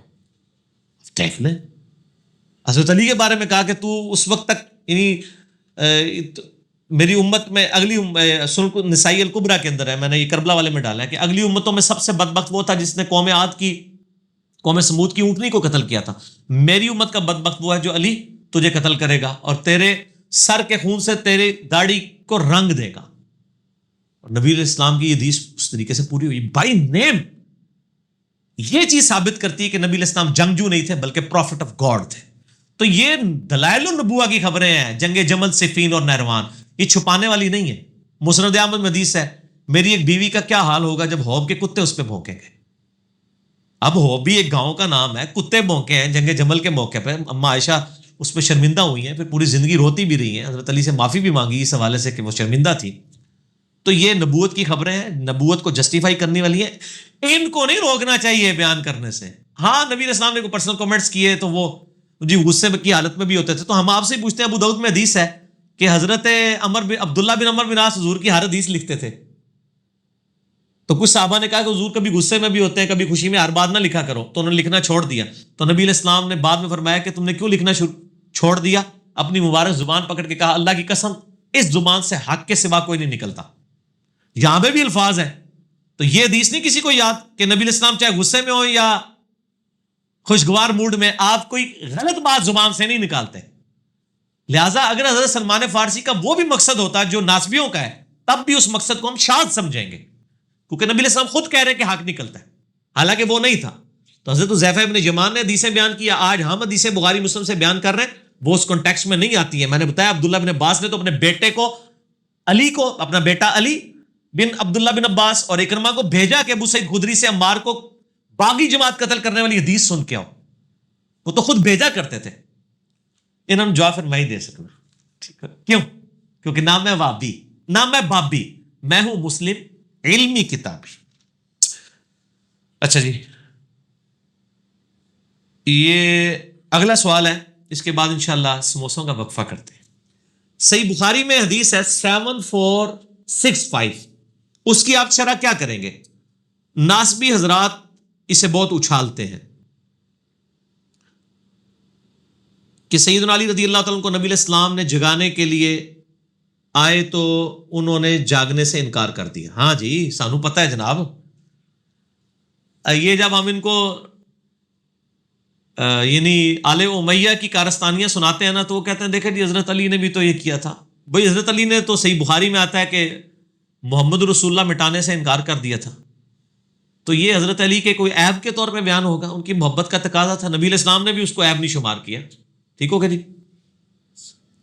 وہ تو انہوں نے اپنی محبت کا اظہار کیا کہ مٹانے سے انکار کر دیا. محمد رسول اللہ کی بجائے محمد ابن عبداللہ لکھوانا چاہتا تھا، سہیل ابن عمرو، صلح حدیبیہ کے موقع میں بخاری میں آتا ہے. اب یہ جو ناسبی اچھالتے ہیں نا صحیح بخاری کی حدیث 7465، اس میں یہ تھا، اس کے اوپر ذرا باب کو دیکھ لیں امام بخاری نے کیا باب باندھا ہے. امام بخاری تو حضرت علی کے اس جواب سے رزلٹ نکال رہے ہیں مسئلہ تقدیر کا، قدریہ کے خلاف جو تقدیر کے منکر ہیں، کہ حضرت علی کا یہ جملہ اس چیز کو جسٹیفائی کرتا ہے کہ تقدیر غالب ہے.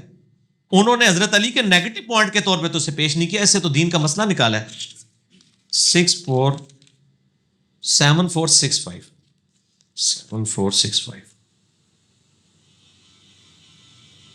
ہاں جی، فی المشیہ والارادہ، یعنی یہ چیپٹر ہے مشیت اور ارادے کے بارے میں. ایک انسان کا ارادہ ہوتا ہے، ایک اللہ کی مشیت ہوتی ہے. ہم کہتے ہیں نا کہ دونوں چیزیں جب جمع ہو نا پھر ہی کوئی کام ہو سکتا ہے، کہ آپ بھی نیت کریں پھر اللہ تعالیٰ کی تقدیر بھی غالب ہو.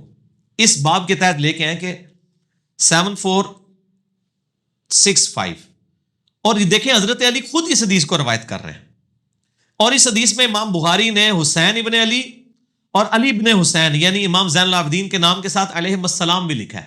اور اس سے بڑی بات دارالاسلام والوں نے ڈنڈی بھی نہیں ماری، باقی جگہ ڈنڈی ماری ہے، انہوں نے رضی اللہ عنہ کر دیا ہے علیہ السلام کو.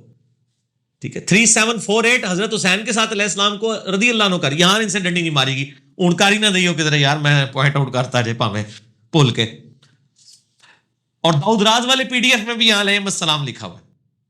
حضرت علی خود روایت کر رہے ہیں کہ ایک دن نبی علیہ السلام میرے اور فاطمہ کے پاس آئے, تہجد کا وقت تھا, اور ندا دی کہ تم لوگ اٹھ کے نفلی نماز کیوں نہیں پڑھتے. بھائی نفلی نماز پڑھنے کے اوپر کسی کے اوپر کوئی قدغن لگائی جا سکتی ہے؟ اللہ کے نبی بھی شریعت ساز تو نہیں ہے نا, ٹھیک ہے نا. جیسا کہ بخاری میں آتا ہے ایک عورت تھی, وہ اس کا خاوند آزاد ہو گیا اور وہ ابھی تک غلام تھی. اب جب عورت آزاد ہو گئی اور خاوند غلام تھا, صحیح بخاری میں آتا ہے, اس کا رول یہ ہے کہ اگر خاوند جب تک آزاد نہ ہونا تو عورت کی مرضی ہے کہ وہ نکاح تنسیخ کروا سکتی ہے. ٹھیک ہو گیا. اب کیا ہوا, وہ خاوند سے اس نے کہا میں نے تو علیحدگی لینی ہے. وہ خاوند پورا دن روتا رہتا تھا, داڑھی آنسوں سے تار ہو جاتی تھی, بخاری کے الفاظ ہیں. انہوں نے اس خاوند نے آ کے نبی علیہ السلام کو شکایت کی. آپ نے اس عورت کو بلا کے کہا کہ اپنے خاوند کے ساتھ رہ, کہ یا رسول اللہ میں آزاد ہوں, یہ غلام ہے, میں نہیں اس کے ساتھ رہنا چاہتی. تو آپ نے فرمایا کہ تو رہ لے تو بہتر ہے. ان کا یا رسول اللہ آپ مجھے حکم دے رہے ہیں یا مشورہ؟ کہا نہیں میں مشورہ ہی دے رہا ہوں, حکم تو میں نہیں دے سکتا, اللہ کی شریعت تو نہیں بدل سکتے نا. تو ان کا میں نہیں مانتی. آج یہ باتیں کرے تو کہتے ہیں گستاخ ہو گیا. کسی نے گستاخ نہیں کہا. تو نبی شریعت ساز نہیں ہوتا, نبی شریعت پہنچانے والا ہوتا ہے. یا کسی معاملے میں کوئی حکم فرمائے اللہ انڈورس کر دیتا. جیسے فرمایا کہ مجھے امت کا خیال نہ ہوتا, میں مسواک کا حکم دے دیتا. اگر آپ حکم دے دیتے اللہ انڈورس کر دیتا, شریعت بن جانی تھی. یہاں پہ بھی دیکھیں حضرت علی خود روایت کر رہے ہیں, چھپا نہیں رہے. کہتے ہیں میرے پاس آئے اور کہا تم اٹھ کے تہجد کی نماز کیوں نہیں پڑھتے.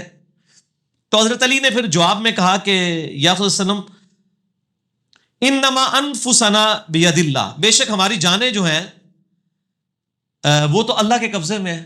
اگر اللہ تعالیٰ چاہے گا تو ہمیں اٹھا دے گا. ٹھیک ہے. تو نبی علیہ السلام فانصرف رسول اللہ صلی اللہ علیہ وآلہ وسلم, آپ سے وہاں سے چلے گئے. اور حضرت علی کہتے ہیں ہم سے حضور نے کچھ نہیں اس کے جواب میں کہا. ٹھیک ہے. جاتے ہوئے آپ نے خود کلامی کرتے ہوئے اپنے آپ سے بات کی, اور آپ صلی اللہ علیہ وسلم نے کہا وقال الانسان اکثر شیء جدلا, اور اپنی یعنی ران کے اوپر یوں ہاتھ مارا یوں پٹ پہ, اور کہا انسان بڑا جھگڑالو ہے.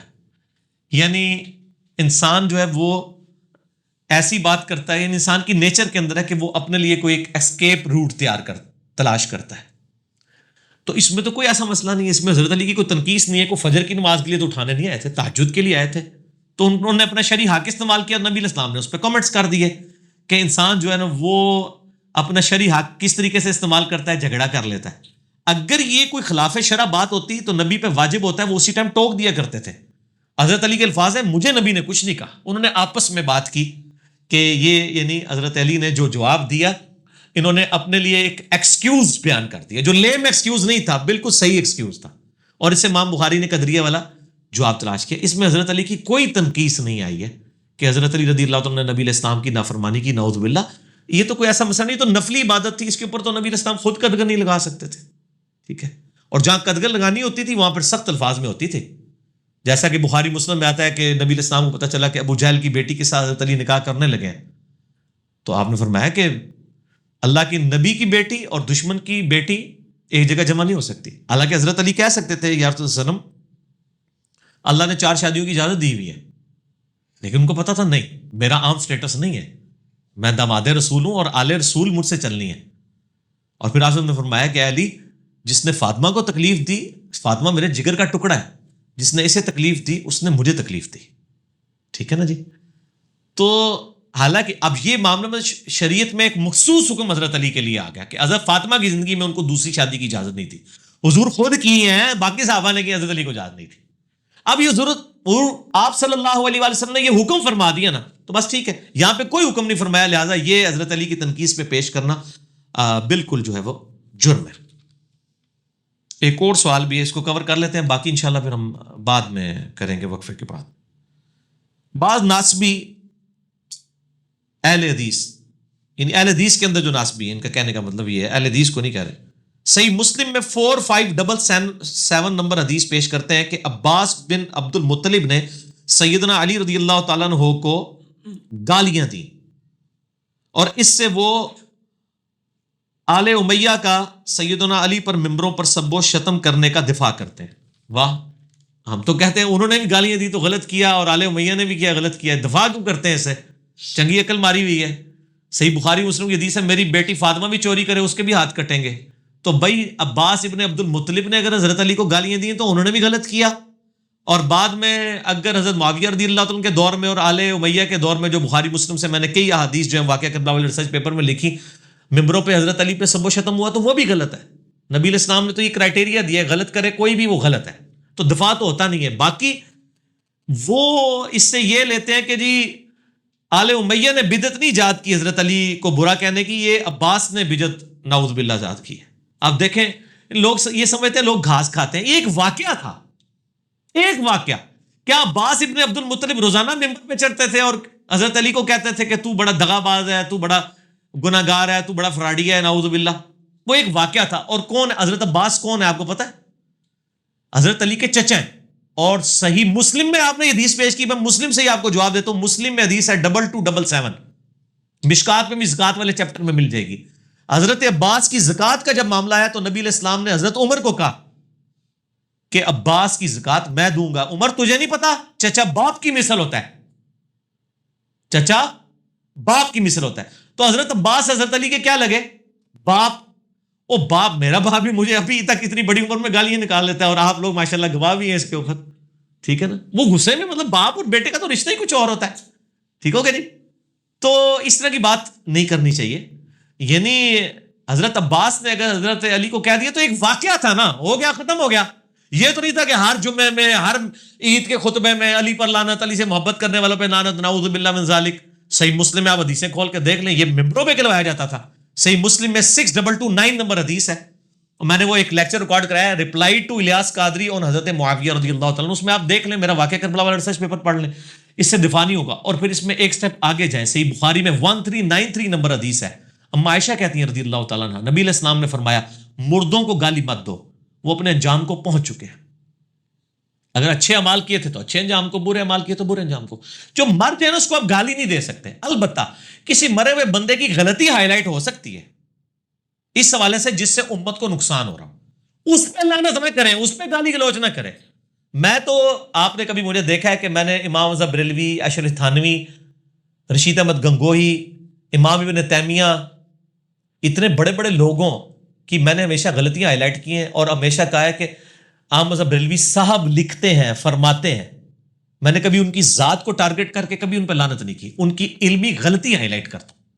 وہ تو قرآن میں حضرت یوسف علیہ السلام کے بھائیوں کی بھی غلطی ہائی لائٹ ہوئی ہے, سب سے بڑھ کے حضرت آدم کی ہوئی ہے. اور قرآن میں سورۃ الاعراف میں آیا کہ اے اولاد آدم, ہم حضرت آدم کی غلطی تمہیں اس لیے بیان کر رہے ہیں تاکہ تمہارے ماں باپ کو جس طرح ورگلایا تھا شیطان نے, تمہیں نہ ورگلا دے. تو اس طریقے سے اسلامی نظام حکومت میں خلافت کے قیام کے دوران ٹوٹی کمند کہاں سے خلافت راشدہ ختم ہوئی, کس طرح ملوکیت میں بدلی, یہ ٹاپک مولانا مودودی نے بھی خلافت و ملوکیت میں لکھا. یہی ریسرچ پیپر میں ہم نے 200 حدیث بخاری مسلم سے اکثر حدیث ہیں اس سے جسٹیفائی کیا. یہ دو الگ معاملات کو آپ مطلب کمپیئر نہ کیا اس طرح کی جو کرتے ہیں. میں نے اکثر 55B میں بھی اس کا جواب دیا تھا کہ عباس ابن عبد المطلب کا ایک واقعہ ہوا, ختم ہو گیا. تو یہ کہنا کہ بنو عباس نے یہ بدعت ایجاد کی, بدعت ممبروں پر وفات کے بعد کرنے والا معاملہ ہے, یہ تو ایک واقعہ ہے. یہ تو واقعہ ان دو چیزوں کو زمین و آسمان کا, مطلب آپ ملا رہے ہیں, آپ سمجھیں لوگ گھاس کھاتے ہیں اور لوگ آپ کی بات کو مان لیں گے. آپ میرے بھائی اپنے گدھوں کو بے شک لکیریں پھینک کے زیوریں بنا کے آپ لوگوں کے سامنے پیش کریں, لوگ پہچان لیں گے. کیونکہ جب گدھا بولے گا تو پتہ چلے گا او یہ گدھا ہے, تو لوگوں کو پتہ چلے گا اچھا یہ ناسبی بول رہا ہے, یہ اہل حدیث نہیں ہے, یہ ناسبی ہے. جب حضرت علی کا بغض نظر آ رہا ہوگا تو نہ ہم رافضی ہیں نہ ہم ناسبی ہیں. کیوں؟ کیونکہ نہ میں وابی نہ میں بابی, میں ہوں مسلم علمی کتابی. نہ ہم سو کارڈ جو علمی بات کرے اسے وابی کہہ دیتے ہیں, اور اس کے اگینسٹ میں نے ٹرم ڈیوائز کی بابی, بابوں کا ماننے والا. ہم بابوں کے ماننے والے بھی نہیں, ہم علمی کتابی مسلمان ہیں, عام مسلمان ہیں. ان کو بھی ہم مسلمان ہی سمجھتے ہیں اور علمی طریقے سے ان کی غلطیاں ان پر ہائی لائٹ کرتے ہیں. میرا خیال ہے کافی سوالات ہو گئے ہیں, اب اس سے زیادہ میں نے کیا تو میں تھک جاؤں گا. اور عثمان بھائی سموسے بھی لے آئے ہیں, سموسے کھائیں, چائے پئیں اور کرو کری چلو, ٹھیک ہے جی. اللہ تعالیٰ سے دعا ہے جو حق بات میں نے کہی اللہ تعالیٰ ہمارے دلوں میں راسخ فرمائے. اگر جس بات میں میرے منہ سے کوئی غلط بات نکل گئی تو اللہ تعالیٰ ہمارے دلوں سے ہی معاف کر دے. ہمیں کتاب و سنت کی تعلیمات پر عمل کر کے دوسرے بھائیوں تک پہنچانے کی توفیق عطا فرمائے. سبحانک اللہم و بحمدک, اشہد ان لا الہ الا انت, استغفرک و اتوب الیک, وما علینا الا البلاغ المبین. جزاکم اللہ خیرا.